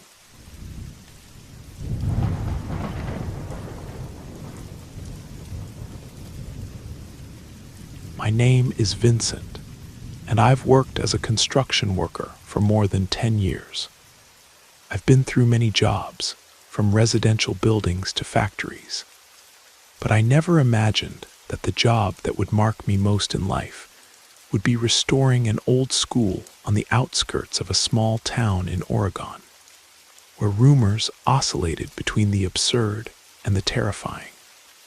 The school, which had been closed for more than 2 decades, was purchased by a businessman who planned to convert it into a cultural center for the community. They needed to renovate it, restore it, and of course, it wasn't an easy job. The structure was old. The walls creaked as if their foundations trembled, and the windows were broken or sealed, as if the place had been left to its fate for years. We were assigned the job to a small group of masons, carpenters, and painters, and we soon got to work. The project seemed simple at first. Everything was about cleaning, renovating, replacing what was damaged, and giving the building a bit of life back. But from the first day I set foot in the place, something seemed strange to me. There was something in the air, a strange sensation that didn't leave me at peace, as if the walls were full of secrets that didn't want to come to light. There were rumors about that school. Of course, everyone in town knew them and shared them with me without thinking twice. Some said that strange things happened in that school, that people had heard noises at night, and that some of the former teachers had left because they couldn't stand the atmosphere. Others spoke of students who never returned home, of disappearances without resolution. They were just stories, of course, but there was something in the way people told them that made you keep thinking. Anyway, I wasn't the type of person who let himself be carried away by legends or superstitions. I needed the money, and besides, I was used to seeing strange things in construction sites. Old buildings always bring with them a burden of history, and sometimes it's better not to ask too many questions. So although at first the dry sounds that resonated in the empty walls made me uncomfortable, I continued forward. The first days passed without incidents. We divided into teams and began to restore the classrooms, clean the accumulated dirt, remove mold from the walls, and prepare everything for painting. The windows were the first thing we had to change. They were broken and covered with wooden boards, which gave the sensation that the school had been abandoned much earlier than what the official story said. But once we removed the boards and began to clean, the first doubts began to arise. In one of the classrooms, when I was removing the old paint, I discovered something strange. There was an inscription on the wall, in a corner almost erased by years of paint layers, but still legible. It said, "We don't forget." At first, I thought it was one of those pranks that students write on walls, but something about the way it was written disturbed me. The handwriting was irregular, as if it had been done hastily, and below the inscription there were some stains that didn't seem to be paint. The next day didn't bring anything more disturbing than the sound of tools and the common noises of a construction site in progress. However, by the end of the week, we began to notice that something wasn't right. Every time we entered the classrooms in the morning, the windows were closed again, as if someone had been inside during the night. I thought that someone, maybe the other workers, was playing a heavy joke, but no one admitted to having done it. The weeks passed, and my discomfort grew. During the nights, the place seemed to be more disturbing. The building's noises were increasingly strange, and it wasn't just about creaking boards or the structure settling. They were noises like whispers, as if someone were walking inside the classrooms when we had already closed everything. At first, I tried to dismiss it as unimportant, but the sensation of being watched didn't disappear. Every time I passed through the dark hallway of the school, I felt that something was following me. One Thursday afternoon, after a long day of work, I decided to stay later to finish some details. The others had already left, and the school was in complete silence. I was finishing painting the doors of one of the classrooms when I heard something. First, a distant whisper. I thought it was the wind seeping through some crack, but it soon became something clearer. At first, they were incomprehensible words, a low murmur, as if someone were talking through the walls. I decided to ignore it, attributing it to fatigue. However, as the afternoon progressed, the whispers became louder, closer, and began to mix with sounds of dragging footsteps, as if someone were walking slowly through the wooden hallway. I stood up suddenly, my heart racing. I looked toward the hallway, but everything was dark and silent. The feeling of discomfort took hold of me. I felt a cold sweat run down my back. That's when I saw something I couldn't explain. At the end of the hallway, near the stairs, a figure appeared fleetingly, an elongated shadow, as if someone were moving quickly through the darkness. The figure disappeared as quickly as it appeared. But what disturbed me most was the sensation that I wasn't alone. Someone or something was there. My breathing became heavy, and fear began to take hold of me. I ran toward the exit without looking back. When I reached the outside, the sensation of relief was immediate, but the uneasiness didn't leave me at peace that night. The next day, I shared what had happened with some colleagues, but they all took it lightly, thinking it was just work stress, or that maybe it had been my imagination. However, something inside me told me it wasn't like that. I decided to investigate more about the place's history. I went to town to the local store and asked some of the old folks about the place. Most were reluctant to talk, but one of them, an older man named Don Joseph, looked at me fixedly and said, "The school is cursed. It's not a place to work at night. There are people who have gotten lost inside there without explanation. If you want to know more, ask about the old books in the library." I didn't understand what he meant, but something in his tone told me I shouldn't continue investigating. However, I couldn't let it go. That afternoon, I went to the town library, and after searching through the dusty shelves, I found a couple of old books about local history. What I read chilled my blood. The school had been closed in the 1960s after a series of strange incidents. According to the accounts, several children disappeared without a trace, and some teachers abandoned the place, claiming they felt strange presences in the classrooms.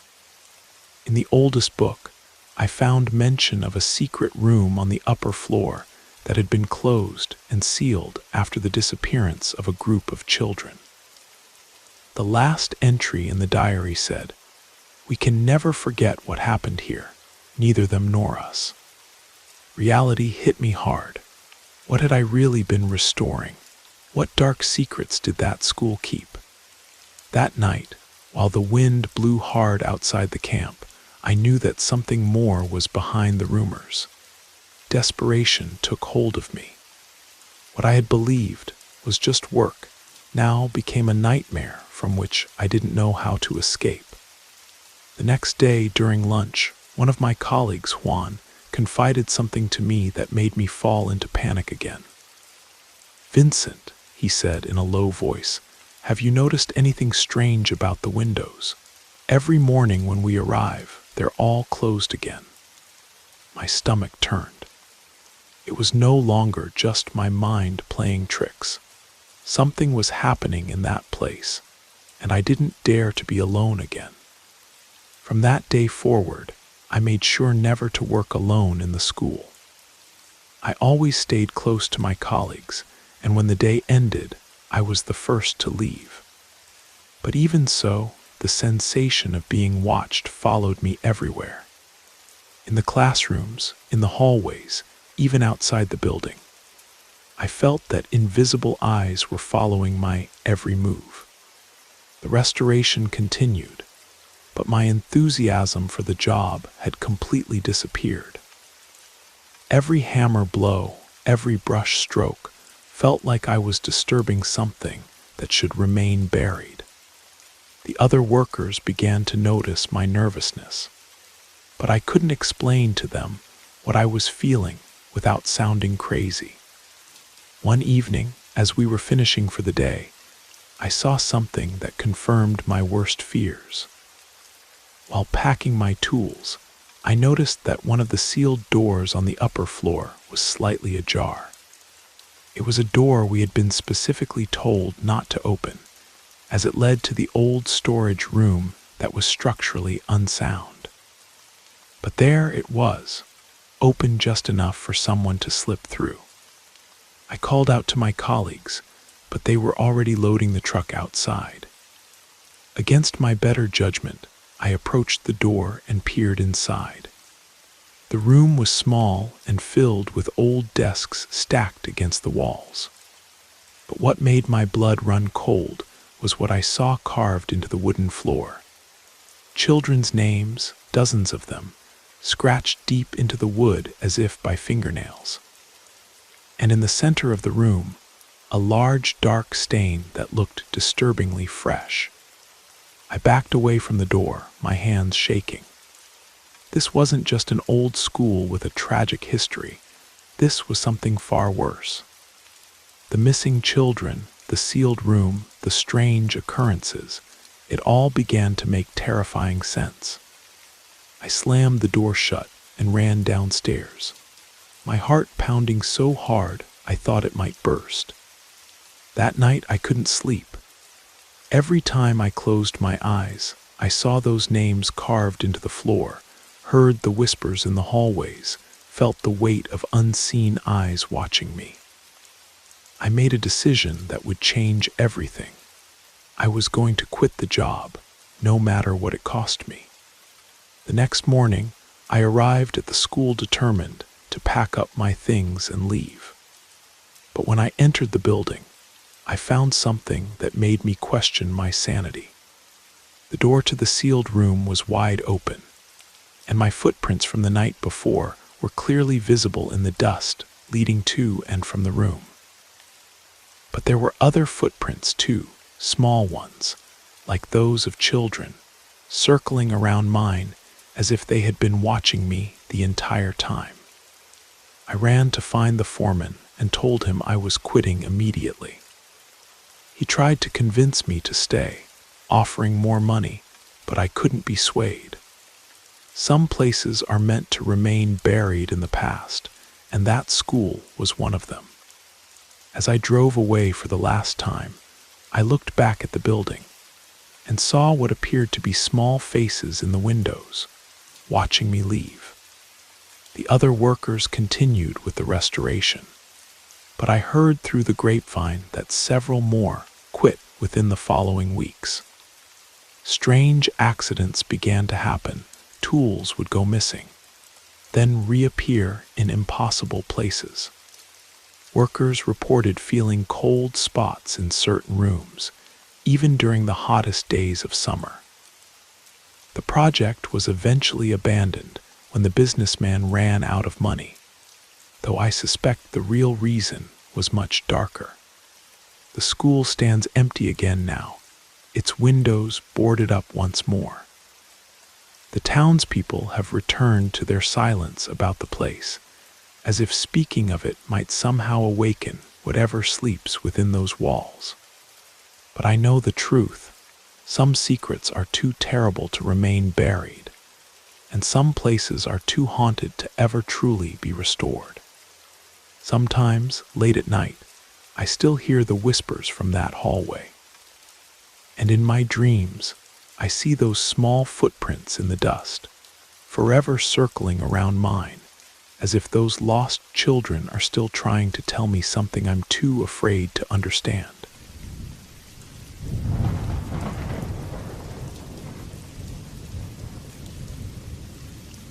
My name is Diego Santos, and I'm a photographer. I travel alone around the world seeking to capture in images the most remote landscapes and the most intriguing stories that time has left behind. My latest adventure took me to the Adirondack Mountains in upstate New York, a place I had always heard mentioned, but never had the opportunity to visit. It was said that the mountains hid ancient secrets, but I didn't pay much attention to local legends. For me, the natural beauty of the region was what attracted me most. However, my stay in a small refuge in the mountains would change my perspective forever. The trip began like any other. After traveling some winding roads, I arrived at a small, isolated refuge in a clearing in the mountains. It wasn't in my initial plan to stay there, but the weather changed rapidly, and torrential rains began to fall without warning. The road leading to the next town was impassable, so I had no choice but to stay. The house seemed old, with weathered wood and windows that creaked with the wind. When I arrived, there was no one around, but a small light inside indicated that someone was there. I knocked on the door, and shortly after, an older man opened it. He had a sharp gaze and a thick beard that partially hid his face. He looked at me fixedly before speaking, as if he were evaluating me. "Looking for shelter?" he asked with a hoarse voice.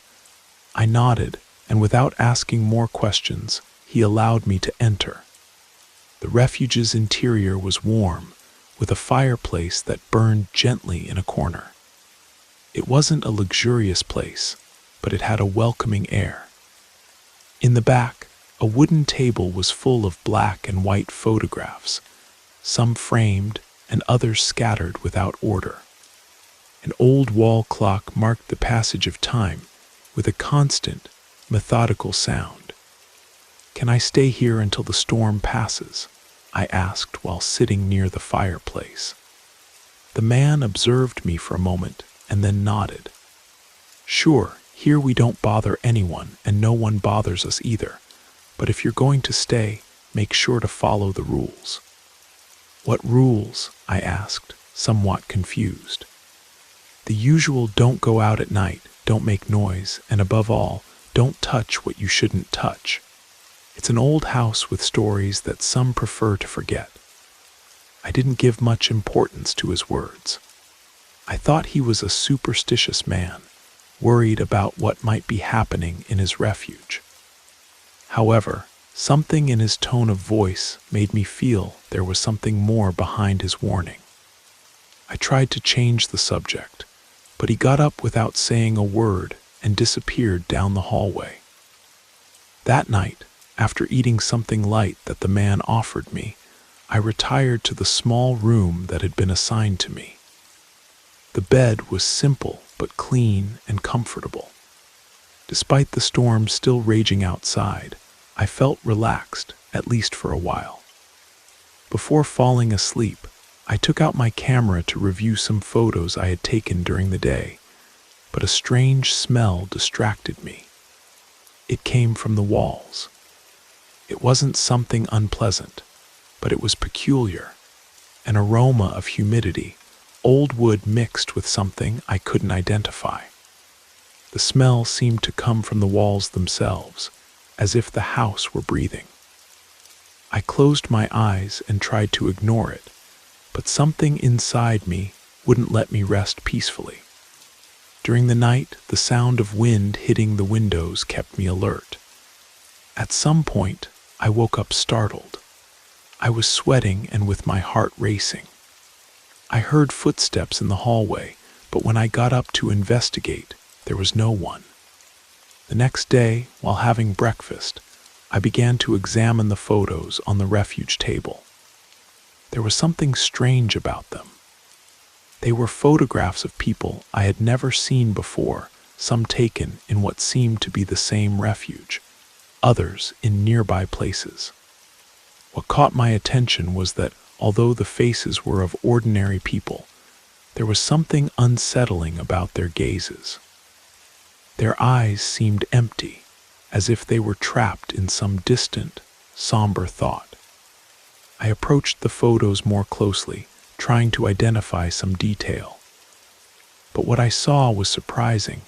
In each of the photographs, the image background showed the same landscape, the mountains, but something else. In all of them, there was a figure in the distance, barely visible among the trees, that seemed to follow the photographed people. Intrigued, I took a photo of one of the images with my camera. Maybe I was becoming paranoid, but something didn't fit. I decided to ask the man about the photos, but when I found him in the kitchen, I noticed he seemed even more distant than before. "Who are these people?" I asked, pointing to the photographs. He looked at me with tired eyes and his face hardened. "They're former guests, people who have passed through here like you. There's nothing more than that. Don't touch those photos. They're things from the past." His response seemed strange, but I didn't insist. Despite the discomfort I felt, something in me said I should keep investigating. When the man retired to his chores, I decided to take a look at the hallway behind the kitchen, a space I hadn't observed carefully before. At the back, I found a door that seemed to have been closed for a long time. It was an old door covered with dust and cobwebs. Without thinking twice, I opened it. Inside was a kind of storage room full of boxes and objects covered by sheets. What surprised me most was a large wooden box in the center of the room, closed with a rusty padlock. I decided to open it. The air that came out of the box had that same strange smell, an odor that was becoming increasingly familiar to me. Inside, I found several things in disarray, but what caught my attention most were more photographs. However, these were different. They were much older photos, some yellowed by the passage of time. Most of them showed people I had already seen in the table photos, but with a disturbing difference. All these people seemed to be dead.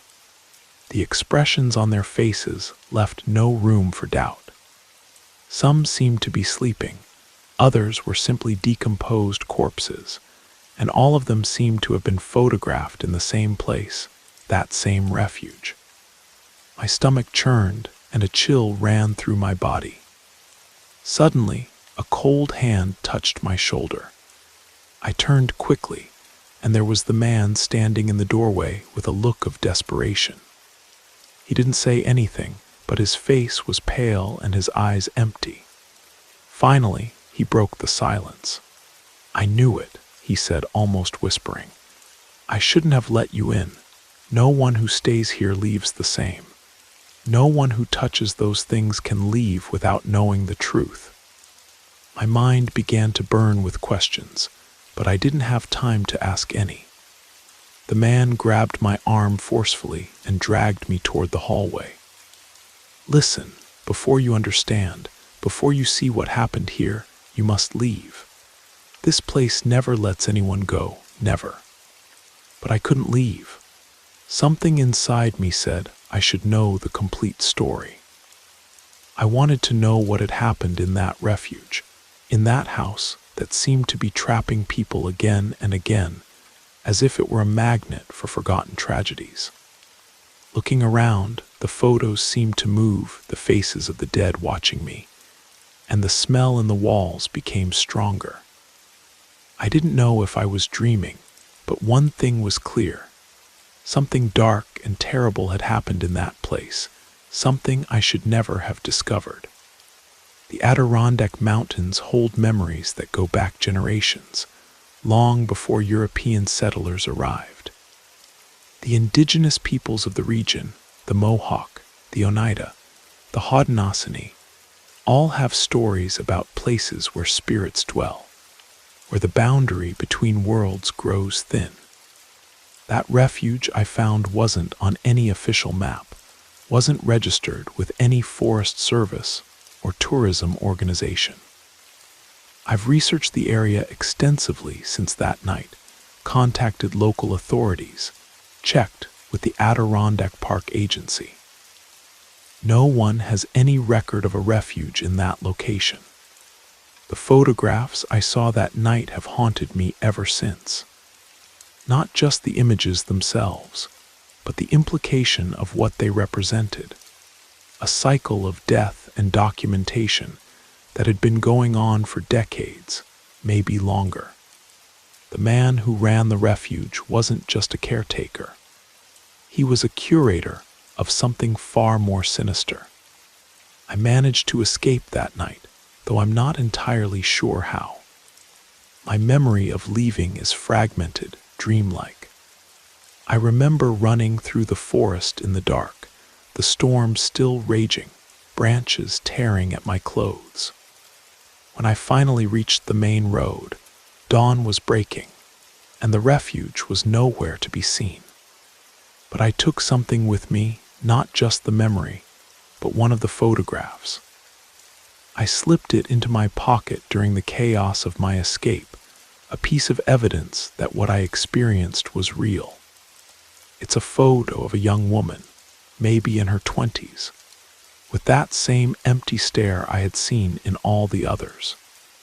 What disturbs me most is that I've started to recognize that look in my own reflection. The refuge may be gone, or hidden again in the spaces between reality, but its influence lingers. I feel it in the way shadows seem to move when I'm not looking directly at them.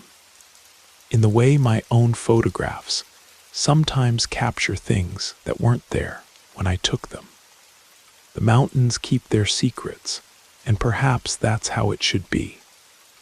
But I know now that some refuges aren't meant to provide shelter from the storm. They're meant to provide the storm with shelter from us. And sometimes, when the conditions are right, when the barriers between worlds grow thin, those protections fail. The refuge is still there, somewhere in the Adirondack wilderness, still welcoming the occasional lost photographer who stumbles across its threshold. And somewhere in its walls, new photographs are being added to the collection, documenting the latest visitors who thought they were seeking shelter, but found something far more permanent. I carry the weight of that knowledge with me, a reminder that there are places in this world where the act of seeking art can become art itself.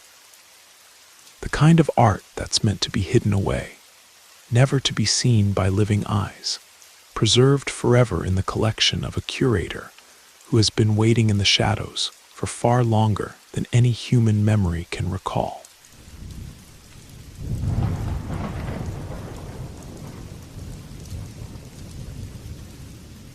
My name is Stephen Rivera, and the story I'm about to tell is not a legend or an exaggeration born from fear. It's something I experienced 3 years ago with my partner Andrea when we decided to venture on a backpacking trip through the Sierra Tarahumara. We were looking to get away from the noise of the city, from our crushing routines in Phoenix. Andrea worked at an advertising agency, and I was a freelance photographer. We both felt that urgent need to disconnect, to travel on foot, carry only the essentials, sleep under the stars, and live without schedules. We chose the Sierra Tarahumara because we wanted a destination with imposing nature, far from commercial tourism. The idea was to cover some sections of the Chihuahua al Pacifico Railway, the train that crosses the Sierra from Chihuahua to Los Mochis, but also to venture on foot through rural paths, visit small Raramuri communities, document life there with respect, and learn something about the world not shown on Instagram. We started the journey in Creole. We spent 3 days there buying supplies, mapping routes, asking locals about safe trails.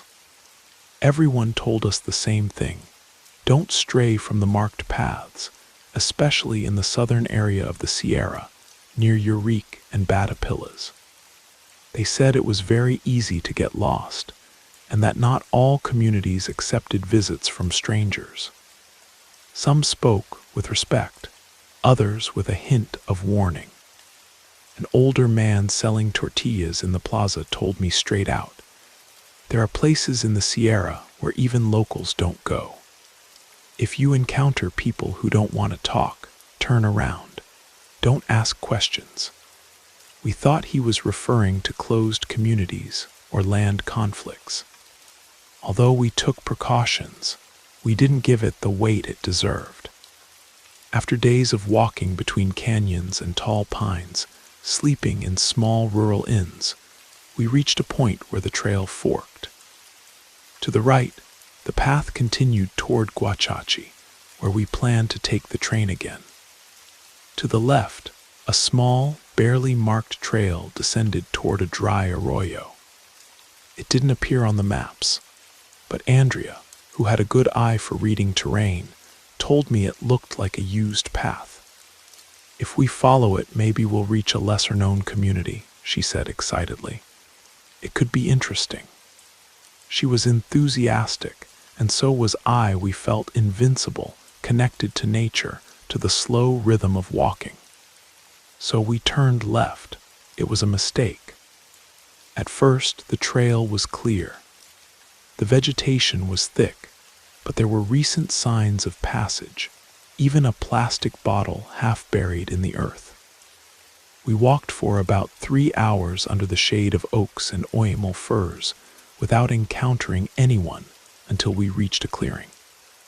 In the background, half hidden among trees, some small adobe and sheet metal houses appeared. No more than 6 or 7 small chimneys were smoking. Voices could be heard, but no people were visible.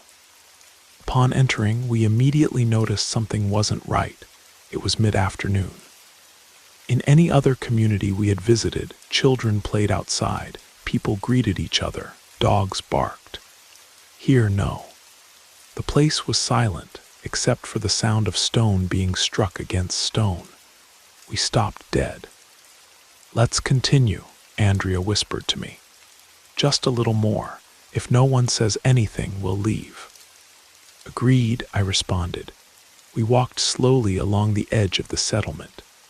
The houses were rudimentary, some without windows. On the ground were marks from runoff, small bones, traces of animals. Everything felt foreign. Then we saw him. A man standing in the shadow of one of the houses, dressed in a torn shirt and denim pants.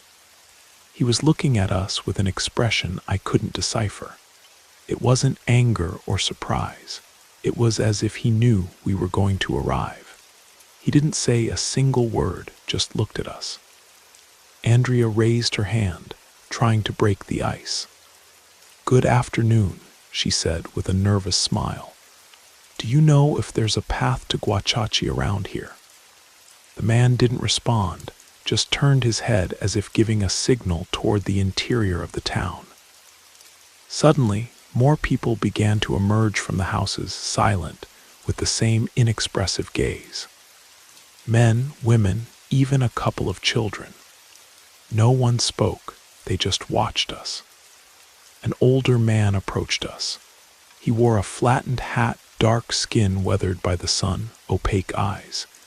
He stopped in front of us and said something in Raramuri. We didn't understand. Then he repeated it, this time louder.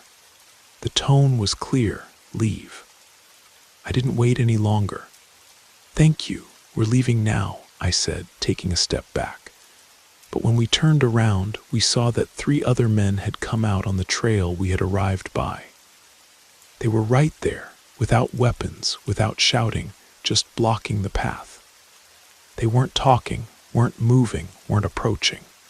I felt my hands freeze. Andrea looked at me, and I knew she was as scared as I was. We didn't understand what we had done wrong. We had only entered as naive tourists to a place where we clearly weren't welcome. "Excuse us, we didn't know," I said in a loud but trembling voice. "We don't want to bother anyone, we just want to leave." A woman from the group pointed toward the dry arroyo. "That way," she said with a marked accent. "Follow it, don't come back." She said it without anger, but with a firmness that allowed no argument. We left. We went down in the direction she indicated without stopping to look back. We didn't know where it led. We just walked. Our legs were trembling. The sun was setting behind the mountains, and the light was turning red. We had no GPS or signal. We walked for hours between bushes and loose stones, until near midnight we found an old dirt road. We slept beside the road, exhausted, without a tent, without turning on lights, just wrapped in the thermal blanket we carried. The next day we walked until we encountered a group of day laborers who offered us water and told us how to get to the next community. 2 days later, we were back in Creel. Since then, we haven't gone backpacking again. I've tried to rationalize what happened. Maybe it was an isolated community, fearful of outsiders, accustomed to distrust due to centuries of abuse. Maybe they confused us with something else, authorities, troublemakers, or simple invaders. I don't know, no one hurt us, but the message was crystal clear. These weren't places for us. What disturbs me most wasn't what we saw, but what wasn't said.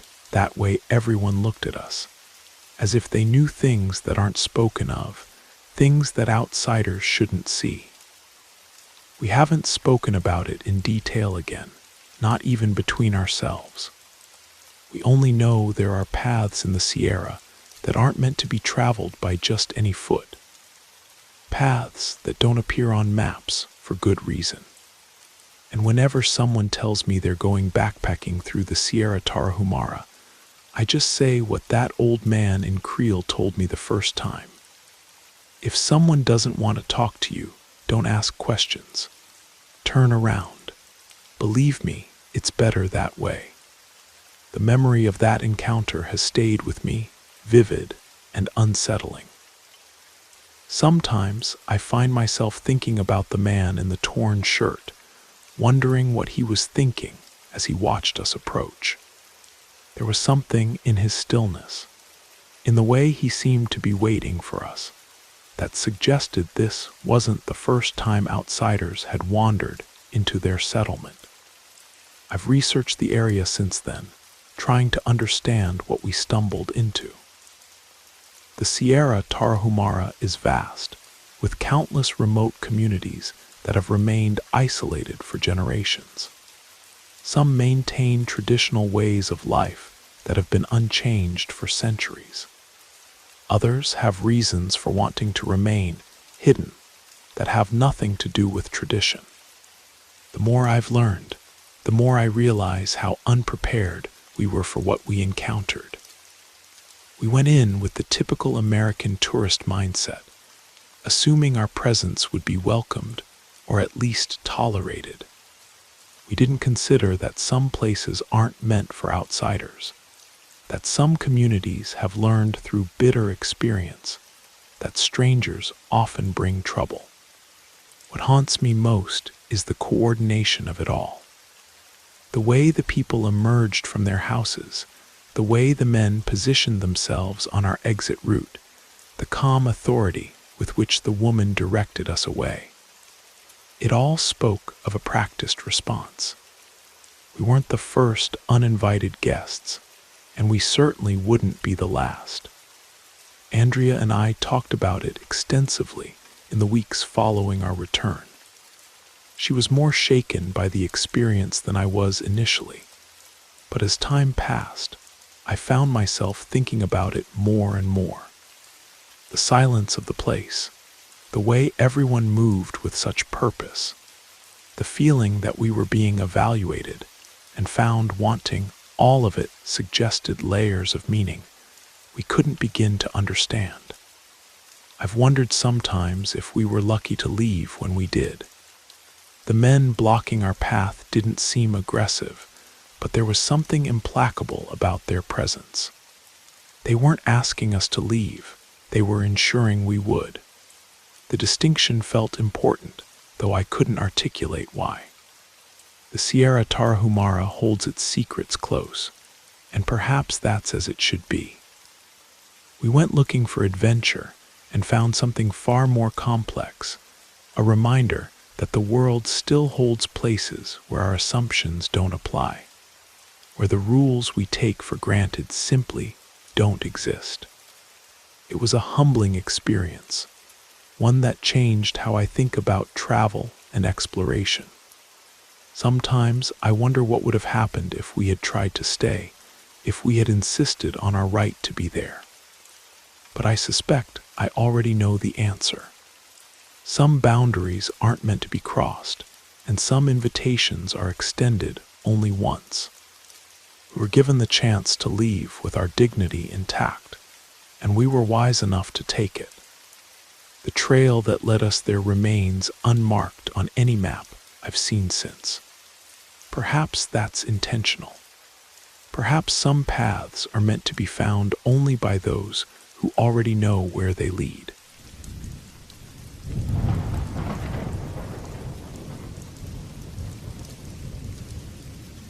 My name is Jacob, and for the past few years, I've always tried to maintain a tradition with my friends.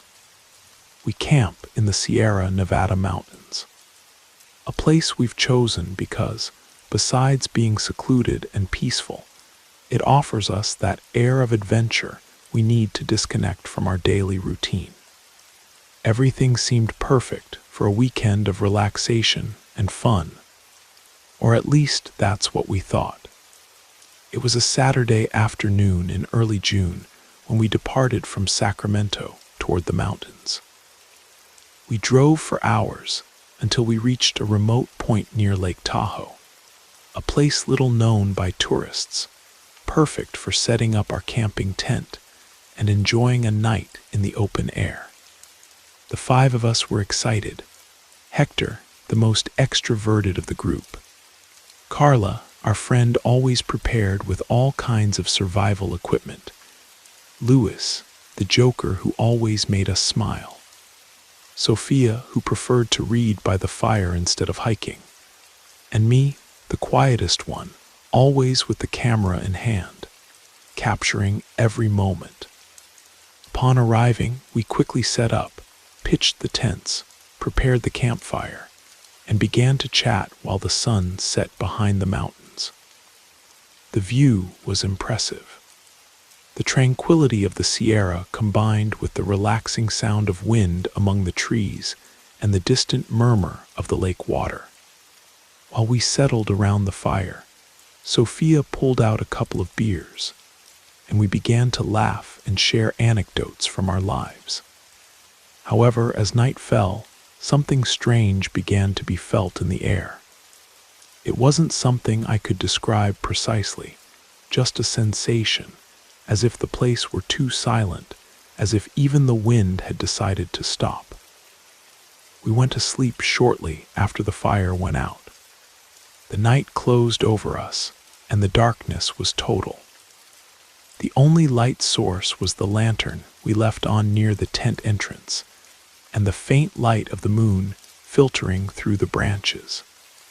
But even so, the stillness was disturbing.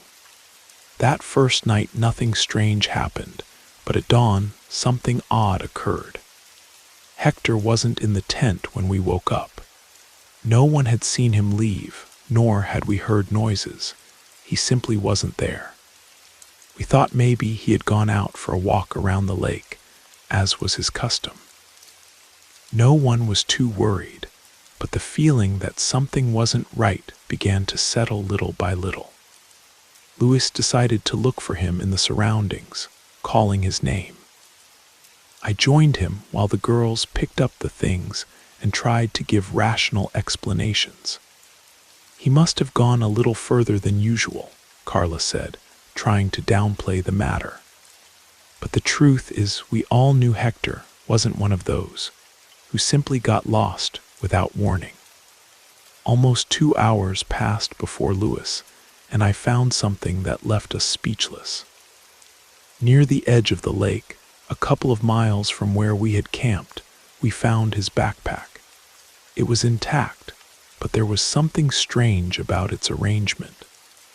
It wasn't thrown as if he had left it hastily, but carefully placed on a flat stone, as if someone had left it there on purpose. We looked around searching for some sign of him, but there were no footprints, no trace of his passage. Louis looked at me with an expression I couldn't decipher. "This isn't right, Jacob." We returned to the tent quickly. Carla and Sophia were already more worried. By then we had lost a lot of time searching, and the daylight was beginning to fade. Despite Hector not having given signs of life, we insisted on staying. We had come all that way to enjoy nature, and we knew that generally people always returned after a few moments of exploration. Hours passed. As afternoon fell, the atmosphere began to feel heavier. No one talked much. I, as always, tried to capture some landscapes with my camera. But there was something in the air that made everything more somber. The shadows between the trees seemed longer, the breeze seemed colder, and the sound of the local fauna, which normally made itself present at nightfall, had completely stopped. It was then that Sophia, who was near the fire, looked up toward the shadows of the forest. Her eyes reflected a mixture of fear and confusion. "Did you see that?" she asked with a trembling voice. We all turned toward the same point where she was looking. In the distance, among the trees, there was a figure. It wasn't Hector or any animal. It was a man or something that looked like a man, but his posture was strange, awkward, as if he didn't walk well. He didn't move. He was standing there watching us. At that moment, a wave of fear ran through all of us. We got up immediately, but when we looked again, the figure was no longer there. Only the echo of the tension that its presence had left remained. We decided to spend the night on maximum alert, but we knew something very strange was happening. Dawn came, and with it, an even stronger feeling of oppression. Louis and I, unable to sleep, sat outside the tent conversing in whispers about what we had witnessed.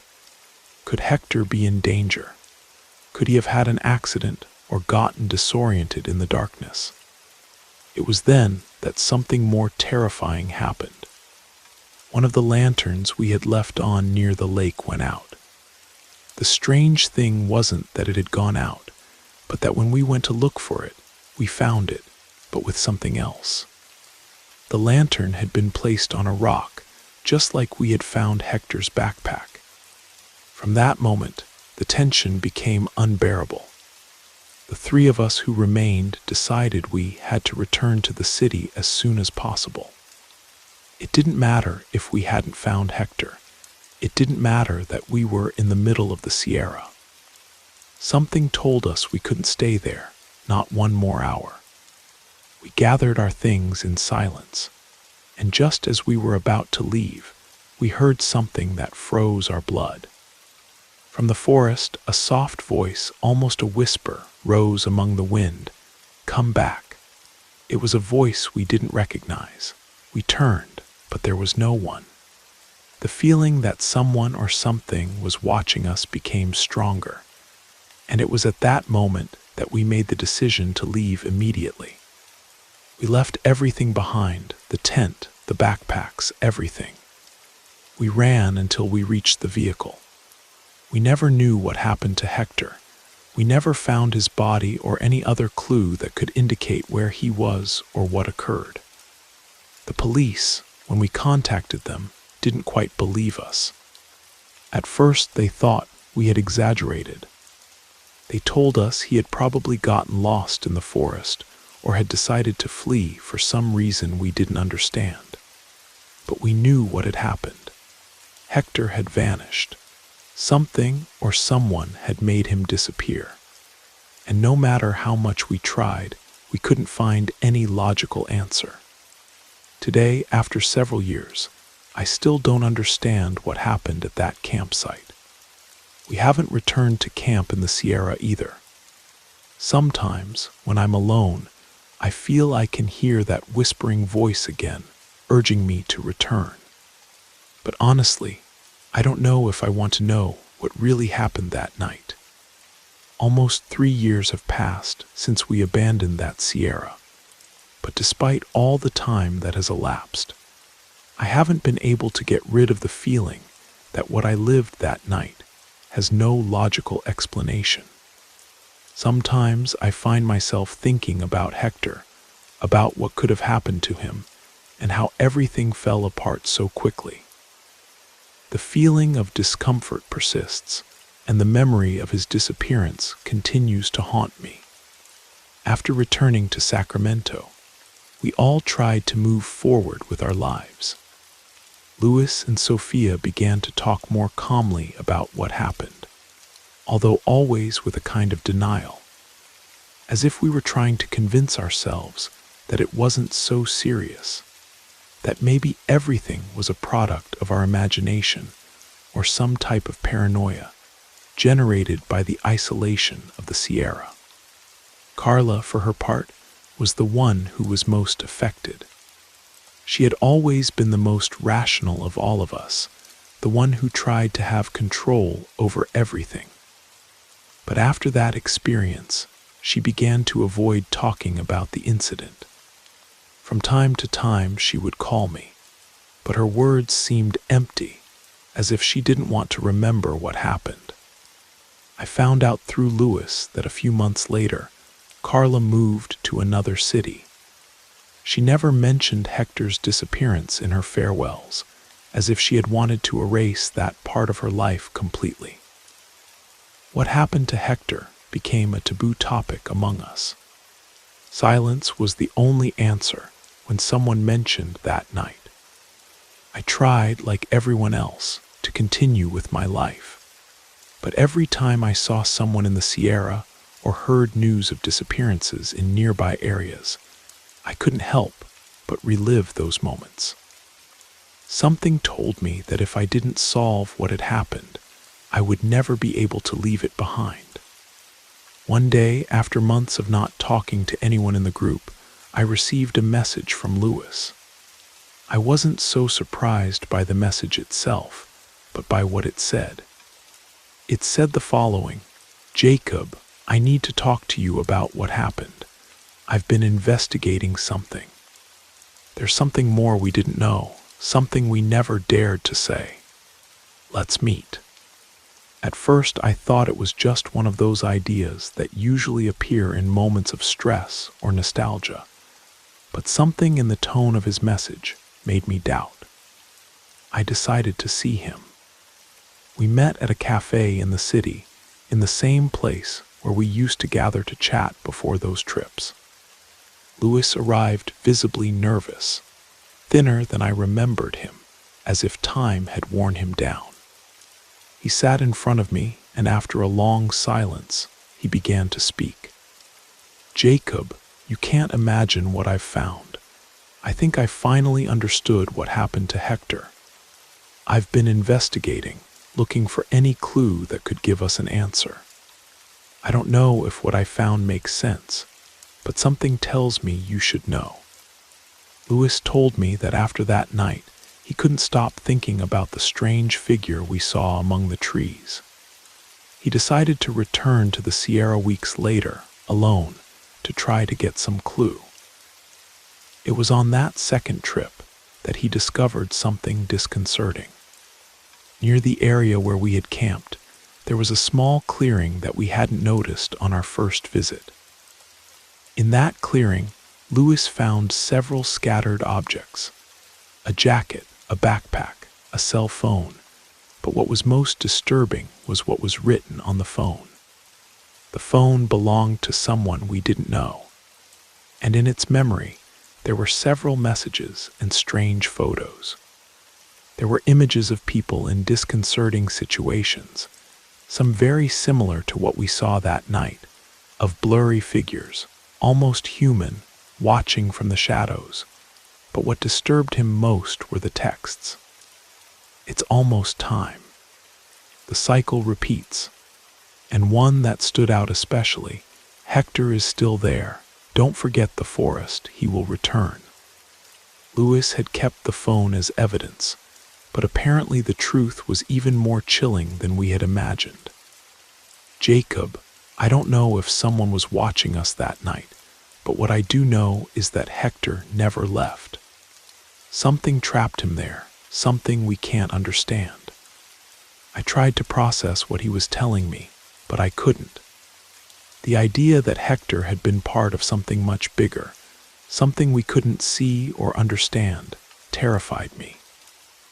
What Louis found on that phone, the photos and messages, weren't sufficient evidence to reach a rational conclusion. And yet, something inside me told me we couldn't keep ignoring what had happened. After that encounter, I decided to investigate on my own. I didn't want to be left with the feeling that everything was a product of our minds altered by paranoia. I went to the police. I asked about disappearances in the area, although the officers didn't seem to give it much importance. As expected, disappearances in the Sierra weren't something rare. People constantly got lost in those rough terrains, and most of the time the authorities couldn't find the missing persons. But what left me speechless was when an officer, noticing my insistence, mentioned something to me in a low voice. Sometimes there are groups that get into those territories, people who have gone years without being seen. You can't always explain what happens to them, but well, some say the mountains have their secrets. He didn't tell me more. From that moment, the idea that Hector had been a victim of something bigger than us began to gain strength. Something was happening in that place, something we couldn't understand or rationalize. I decided to return to the Sierra, as much as the idea of facing that darkness again terrified me. I did it alone, without telling anyone. Something inside me needed answers, although I knew I might never get them. I spent several days traveling through the place where we had camped, searching for some other clue, something that would help me understand what happened. But the only thing I found was silence. The forest seemed to devour me with each step, as if it were trying to silence me, to drive me away. Every time I ventured deeper, I felt something was watching me from the shadows. The last night I spent there, something very strange happened. While I was sitting by the lake, looking at the water, I heard the sound of footsteps. They weren't like the steps of an animal, they were human steps, slow, dragged. I turned quickly, but I saw no one. However, in the reflection of the water, I could see a blurry figure that faded before I could react. Fear invaded me immediately. Something told me that Hector, or what remained of him, had returned to that place. And if he returned, I was trapped too. That was the last time I returned to the Sierra. I couldn't find answers, only more questions. No one else knows what happened to Hector, but I know that disappearance wasn't natural. Something or someone took him there. And although I can't explain it with certainty, I can't help but think that the mountains of the Sierra Nevada hide something much darker than we ever imagined. Something that continues to lurk in the darkness, waiting for someone else to cross its borders.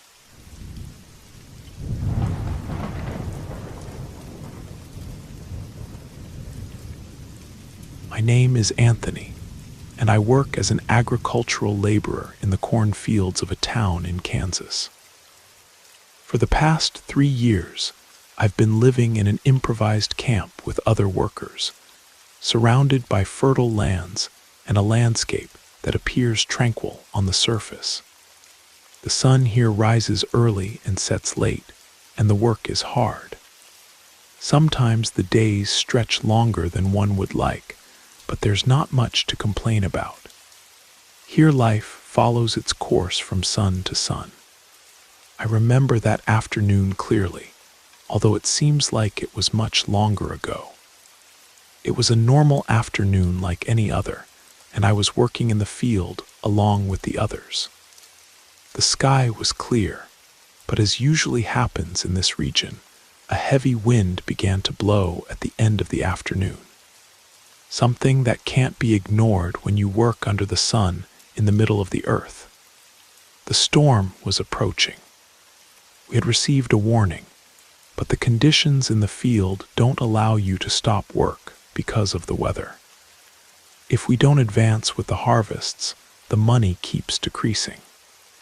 I decided to stay a little later, taking advantage of the last minutes of light. When the others had already retired to the camp, only a few of us remained, hurrying to collect the last ears of corn that remained.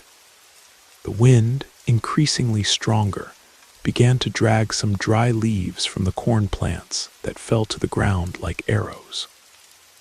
While I worked, I saw how the black clouds accumulated on the horizon, and a strange sensation ran down my back.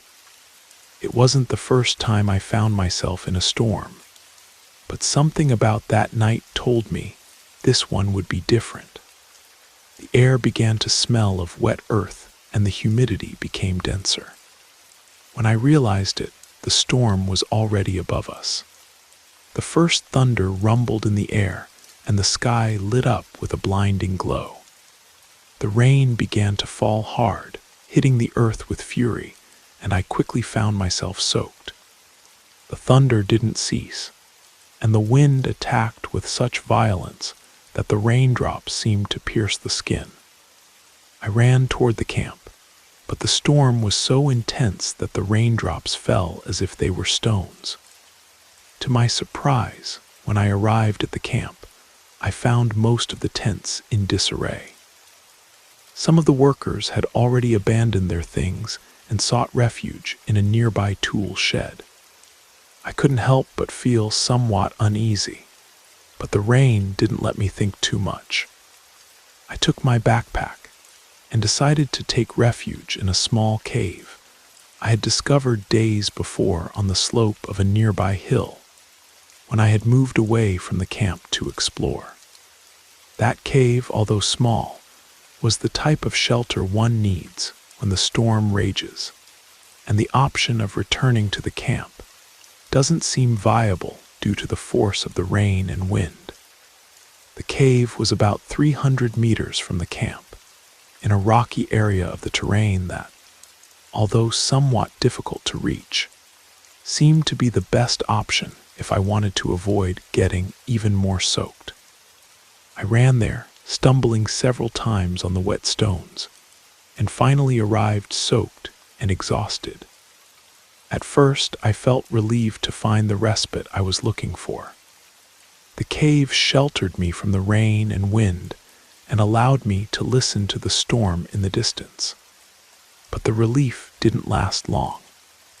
As I settled inside, observing the contours of the cave and the way the shadows danced on its walls, something began to disturb me.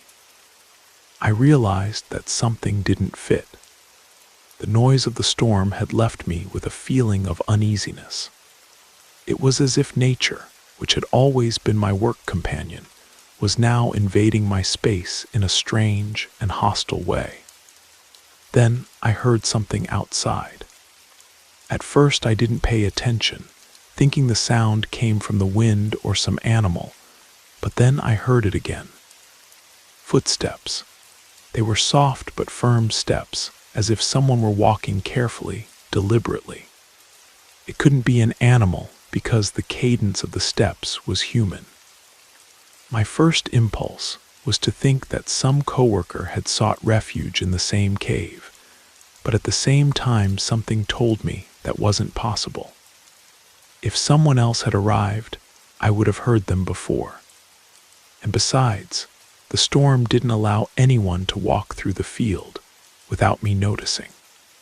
Suddenly, the steps stopped. The air inside the cave became denser, and a chill ran through my body. I stayed still, in silence, waiting to hear something else, but the sound didn't return. The only thing that could be heard was the rumbling of thunder and the rain hitting the entrance of the cave with fury. The silence became unbearable, and I decided it was time to leave there. But when I tried to move, something made me stop. A whisper, almost imperceptible, reached my ears. It was as if someone were talking in a low voice, but I couldn't understand what they were saying. My mind, clouded by adrenaline, was confused by the echo of the storm, but something told me I shouldn't go out. I decided to wait a little longer, but time stretched in a strange way. Each sound seemed to amplify, and the rain, far from calming down, seemed to become more intense.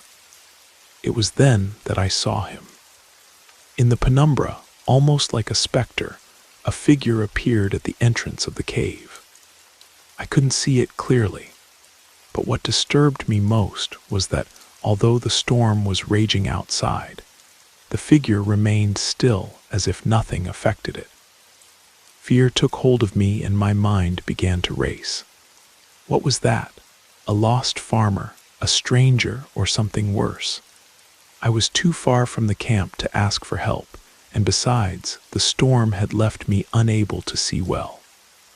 The figure didn't move, but I felt it closer, as if it were watching me. I didn't know what to do. The cold of the storm and fear made me stay silent, waiting for the figure to fade away. But what happened next was even stranger. I heard a sound as if someone were whispering my name, but it wasn't my coworker or an echo of the storm. It was a deep, grave voice that resonated inside my head. The figure that had remained immobile began to move slowly toward me. I couldn't help but take a step back, stumbling on the wet stones of the cave floor. Then, in an instant of clarity, I realized I wasn't alone, but I didn't know if what I had in front of me was human. Suddenly, the figure took another step, and the rumbling of a nearby thunder made me jump. I couldn't keep waiting.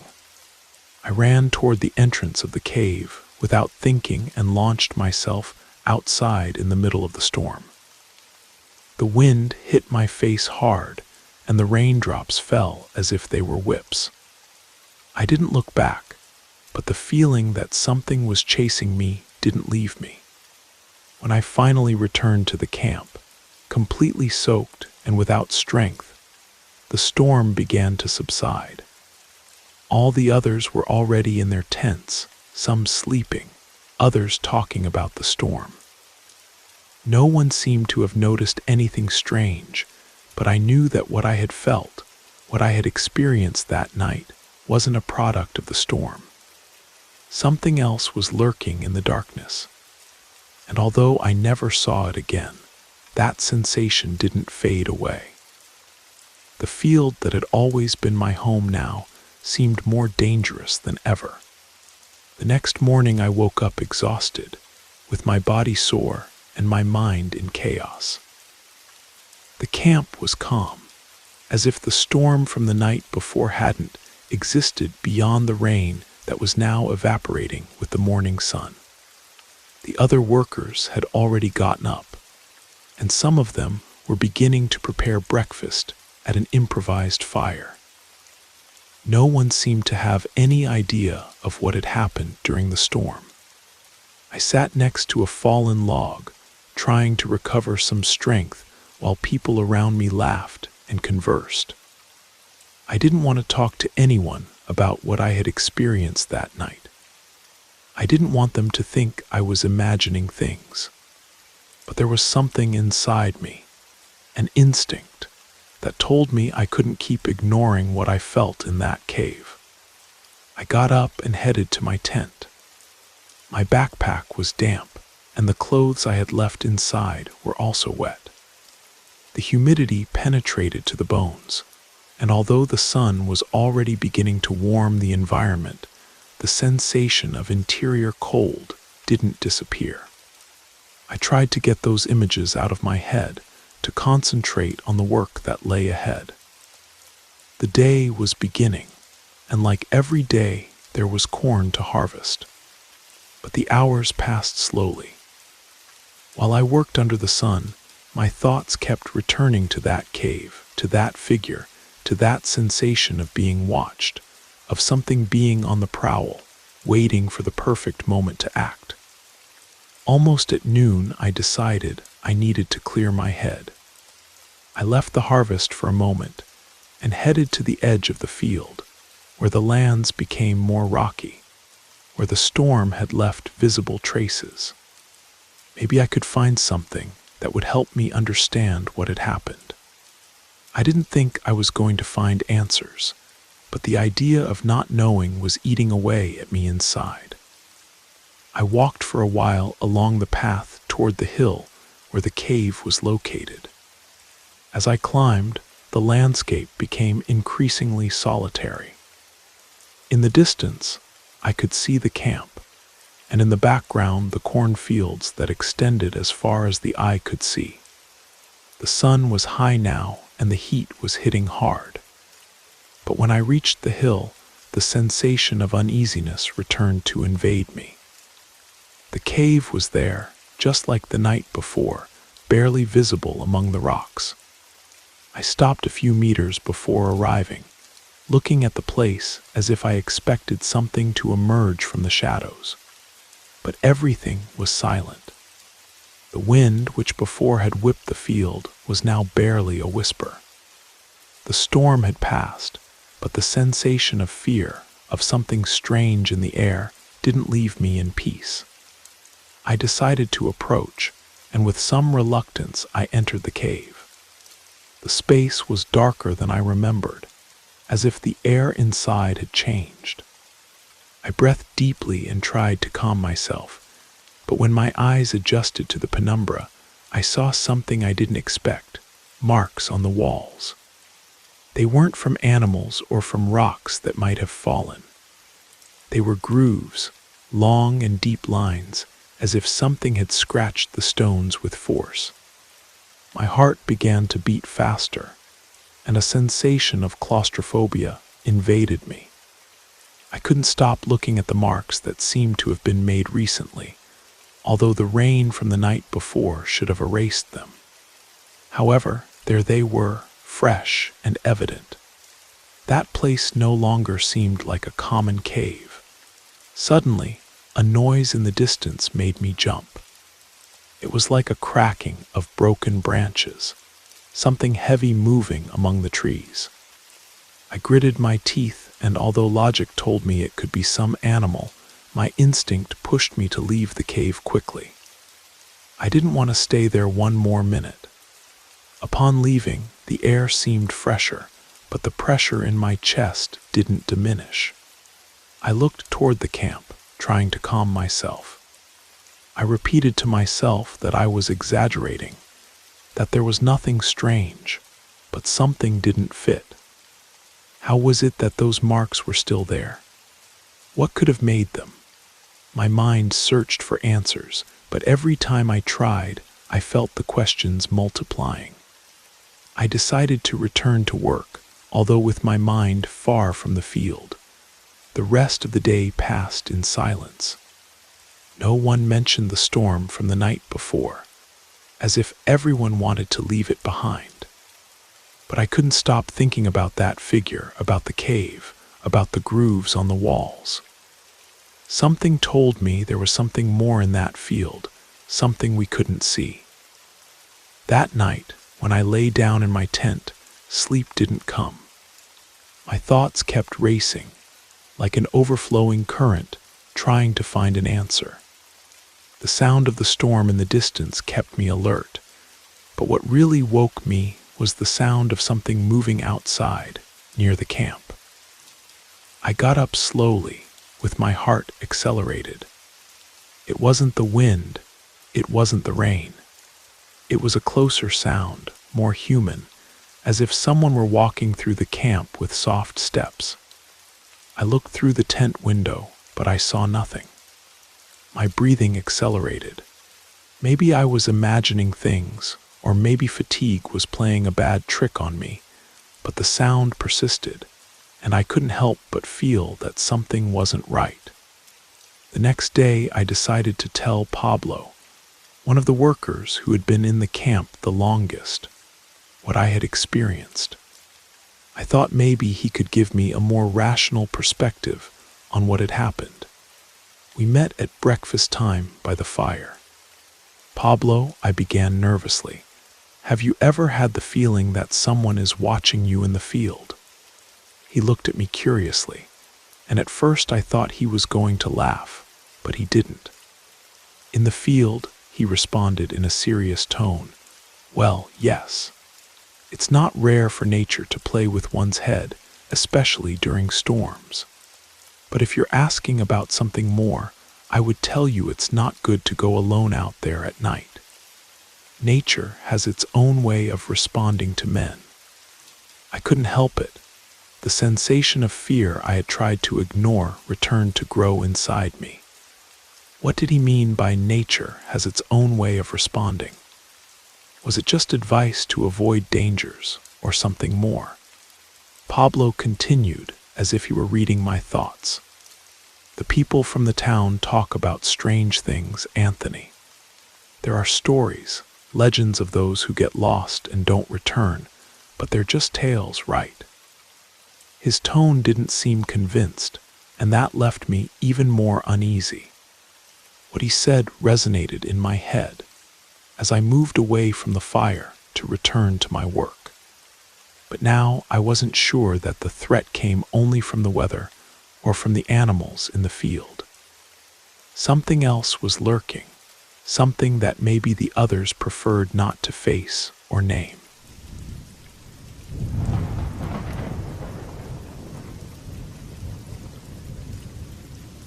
My name is Ivan Garcia, and I've been hiking in various areas of the country for years.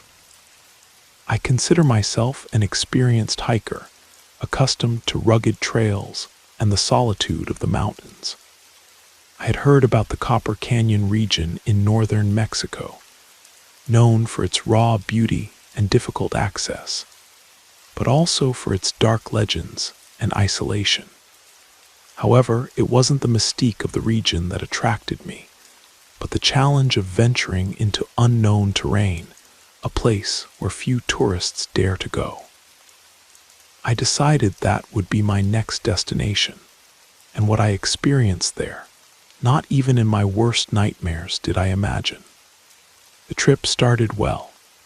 The weather was perfect, neither too hot nor cold, and the trail allowed me to advance with ease. I was accustomed to solitude in the mountains, but what I didn't know was that this solitude would soon become something much more terrifying. My objective was to reach the Tarahumara Cave Refuge, a small isolated shelter that, according to reports, served as a rest point for the few hikers who ventured into that part of the canyon. The hike took me 2 days, and when I finally arrived, the place seemed much more remote than I had imagined. There were no signs of life nearby, no other travelers, no traces of vehicles, just the distant sound of birds and the wind blowing through the trees. At first, I thought the refuge was an abandoned construction, but when I approached, I noticed there were signs of life. The wooden door was slightly ajar, and from inside, a faint light flickered. I knocked gently, expecting someone to receive me. A man with a weathered face and long hair appeared. His expression was serious, almost distant, but he greeted me politely. He told me I could stay, that there was no one else in the refuge, but not to worry because I was safe. The place was simple, with stone and wood walls.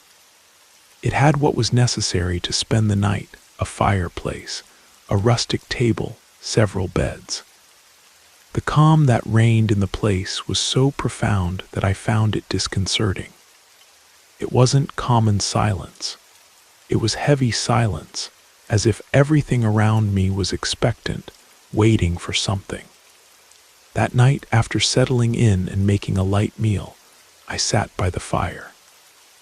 The man who had received me introduced himself as Clement. We talked for a while about the mountains, local fauna, and stories the Tarahumara shared. However, as the conversation progressed, I began to notice something strange about his behavior. There was something in his gaze that I couldn't identify, as if he were seeing something behind me instead of looking directly at me. His voice was monotone, almost mechanical, and although he seemed polite, there was an air of unease I couldn't ignore. I tried not to give it too much importance, but I couldn't stop feeling watched. Every movement, every creak of the wood made me turn toward the door, expecting to see someone else. I thought it was just the isolation affecting me, so I tried to calm myself. That night before sleeping, I made sure to lock the door, something I always do when I'm in unknown places. The sound of wood creaking under the weight of the wind accompanied me as I fell asleep. The next morning I woke up early, as is my custom when I'm in the mountains. The sun was barely peeking between the rocks and fog, creating an even more surreal atmosphere than usual. When I left the refuge to stretch my legs, I realized something wasn't right. I neither saw nor heard Clement or anyone else in the refuge. It struck me as odd, but I thought maybe he had gone out to do something. I decided to explore the area around the refuge a bit more. While walking through the forest surrounding the refuge, I noticed something strange. There were footprints, many footprints, but they didn't seem to be from animals. They appeared human, but small, the size of bare feet. At first, I didn't give them much importance, but as I advanced, I realized these footprints seemed to be following me, appearing and disappearing among the rocks and undergrowth. My instinct told me something wasn't right, but I decided to return to the refuge before uneasiness took control of my thoughts. When I arrived, I found Clement standing at the door, looking at me without saying a word. His face was pale, and his eyes, now larger than ever, didn't seem human. He offered me food, but something in his tone of voice made me refuse. It was as if he were inviting me to something more than a simple meal. I decided to stay in the refuge and not go out anymore. But when I closed the door behind me, I felt the same sensation of being watched that I had felt since my arrival. That night, the atmosphere in the refuge became even stranger. The fireplace continued burning, but the heat it should have generated didn't reach to warm the environment. The air was cold, and the fog seemed to become thicker with each passing hour. The feeling of being trapped, surrounded, became unbearable. I didn't know if I was imagining things, but fear began to take hold of me. At 3 a.m, I was awakened by a muffled sound, as if someone were walking on wood. I got out of bed and looked through the window. I saw no one, but something was shining in the darkness, something that wasn't a star or normal light, as if someone were outside the refuge waiting for me. I ran to the door, but before opening it, I saw a figure behind the window. It was Clement, standing motionless, staring at me fixedly. My body reacted before my mind. I opened the door and went outside, only to find myself with nothing. The air was dense, as if an invisible fabric were wrapping around me. Suddenly I heard whispers, murmurs among the shadows, incomprehensible words, as if the air itself were speaking in a language that didn't belong to this world. I turned to enter the refuge again, but upon doing so, I felt a chill when I saw that the door was no longer where I had left it. The house was empty, but not silent. The whispers seemed to come from everywhere. Then I understood. I wasn't alone. I hadn't been alone. The footprints in the forest, Clement, the murmurs, everything made sense. Somehow I was no longer a guest, not even an intruder. I had fallen into a trap. The refuge, that isolated construction in the middle of nowhere, wasn't a resting place. It was a place where people vanished, where you couldn't leave, and the footprints I had found, the same ones that had followed me in the forest, were now on the refuge floor. Upon hearing a step behind me, I knew it was too late. I looked forward and saw what I didn't want to see. Human figures, but not completely human, walking slowly toward me from the shadows of the fog. Their faces had no expression, and their eyes shone with an unnatural light. I was trapped. I don't remember how, but I managed to run toward the return trail without looking back. I never saw the refuge again or the figures that stalked me. I only know the footprints were still there, and that some part of me will always be trapped in the Copper Canyon, watched by something that cannot be understood. The canyon holds secrets that go back centuries, long before the Spanish conquistadors, long before the Tarahumara themselves. There are places in those mountains where the boundary between worlds grows thin, where things that should remain hidden occasionally show themselves to the unwary. I've researched the area since my return carefully, quietly. There are records of other disappearances, other hikers who set out for remote refuges and were never seen again. The local authorities always attribute it to the terrain. Easy to get lost, easy to fall, easy to simply vanish into the vastness of the canyon. But I know better. I've seen the footprints, heard the whispers, felt the presence of something that doesn't belong to our world, but has made the canyon its home. The refuge I found wasn't on any official map, wasn't registered with any hiking organization. It exists in the spaces between, in the places where reality grows soft and other things can slip through. Sometimes I wonder if I actually escaped, or if part of me is still there, still trapped in that timeless place where the fog never lifts and the whispers never stop. The footprints I saw in the forest, were they from previous visitors, or were they my own, somehow walking in circles through time, always returning to the same place? The mountains don't give up their secrets easily, and the Copper Canyon is older and deeper than most. It holds memories of things that were old when the world was young, and sometimes, when the conditions are right, those memories reach out to touch the living world. I carry the experience with me like a scar, a reminder that there are places in this world where the rules we take for granted simply don't apply. Places where a refuge can be a trap, where silence can be a predator, and where the act of seeking solitude can lead to something far more permanent than you ever intended. The canyon is still there, still waiting. The refuge still stands, still welcoming the occasional lost hiker who stumbles across its threshold.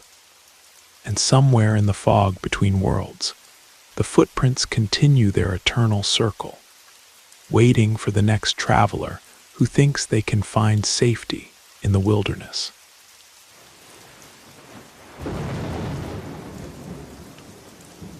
You made it to the end of the stories. That means it's the perfect time to subscribe so you don't miss future episodes. And if you haven't already, leave a like and drop a comment. I'd love to hear your thoughts. Have a great time relaxing, and good night.